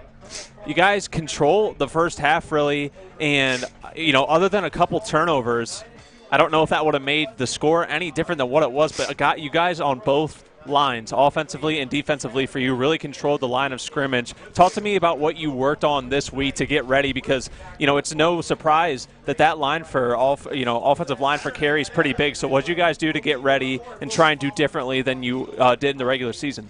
We worked on our rules more. Last time we played them, it seemed that we were kind of just running around trying to do too much. Tonight, we just focused on actually doing our rules and doing what we're supposed to do, like Coach said. And then obviously you said, Carey, defending state champs, #1 seed. You guys come in at the #8 seed, but like I said, I think you kind of control this game. Have you used that as a chip on your shoulder, and what are you looking forward to most to advancing on into the postseason with this big win behind you? We're just taking it day by day, week by week. We're not trying to look past anybody, because like that, we upset them, and they were probably looking past us to the next game, and we came here and did our best. Then obviously, what an atmosphere here tonight. It's no surprise North Robinson travels well, supports you guys here on the road. So anyone you want to give a shout-out to that was here at the game or maybe watching tonight? I want to thank you to our fans. I want to thank my quarterback, Cam Lohr, all of our running backs, my O-line, just everybody on our team. We're such a brotherhood. We love each other, and I've never have been so tight with people that I'm not even related to. I love it. All right, well, congratulations. And one last time, our Baker's Pizza player of the game, Parker Ketterman. Colonel Crawford takes down Carey here tonight. Congratulations, and good luck next week. Thank you. All right, we're going to take one last break, then we'll be back to wrap things up here on the OH Report.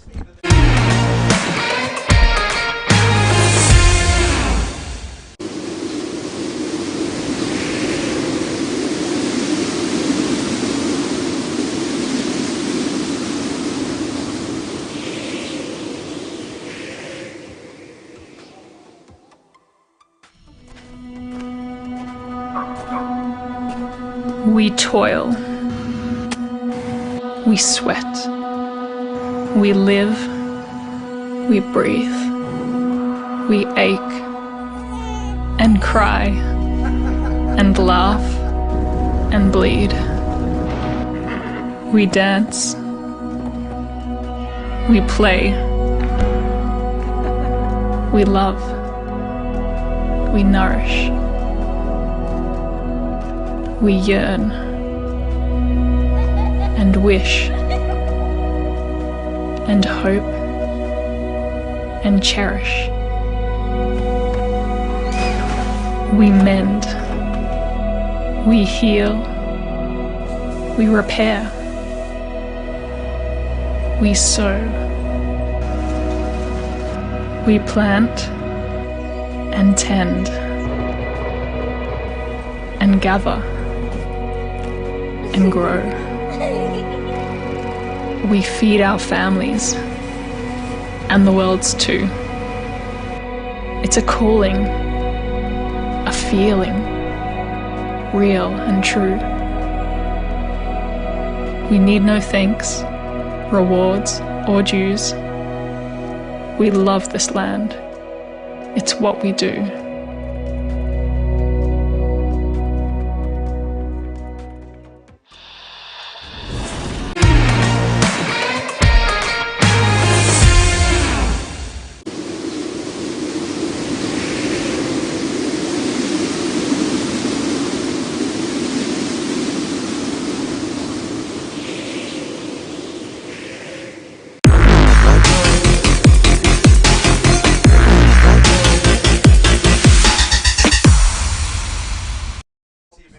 Welcome back into our post-game show, brought to you tonight by HDER Link.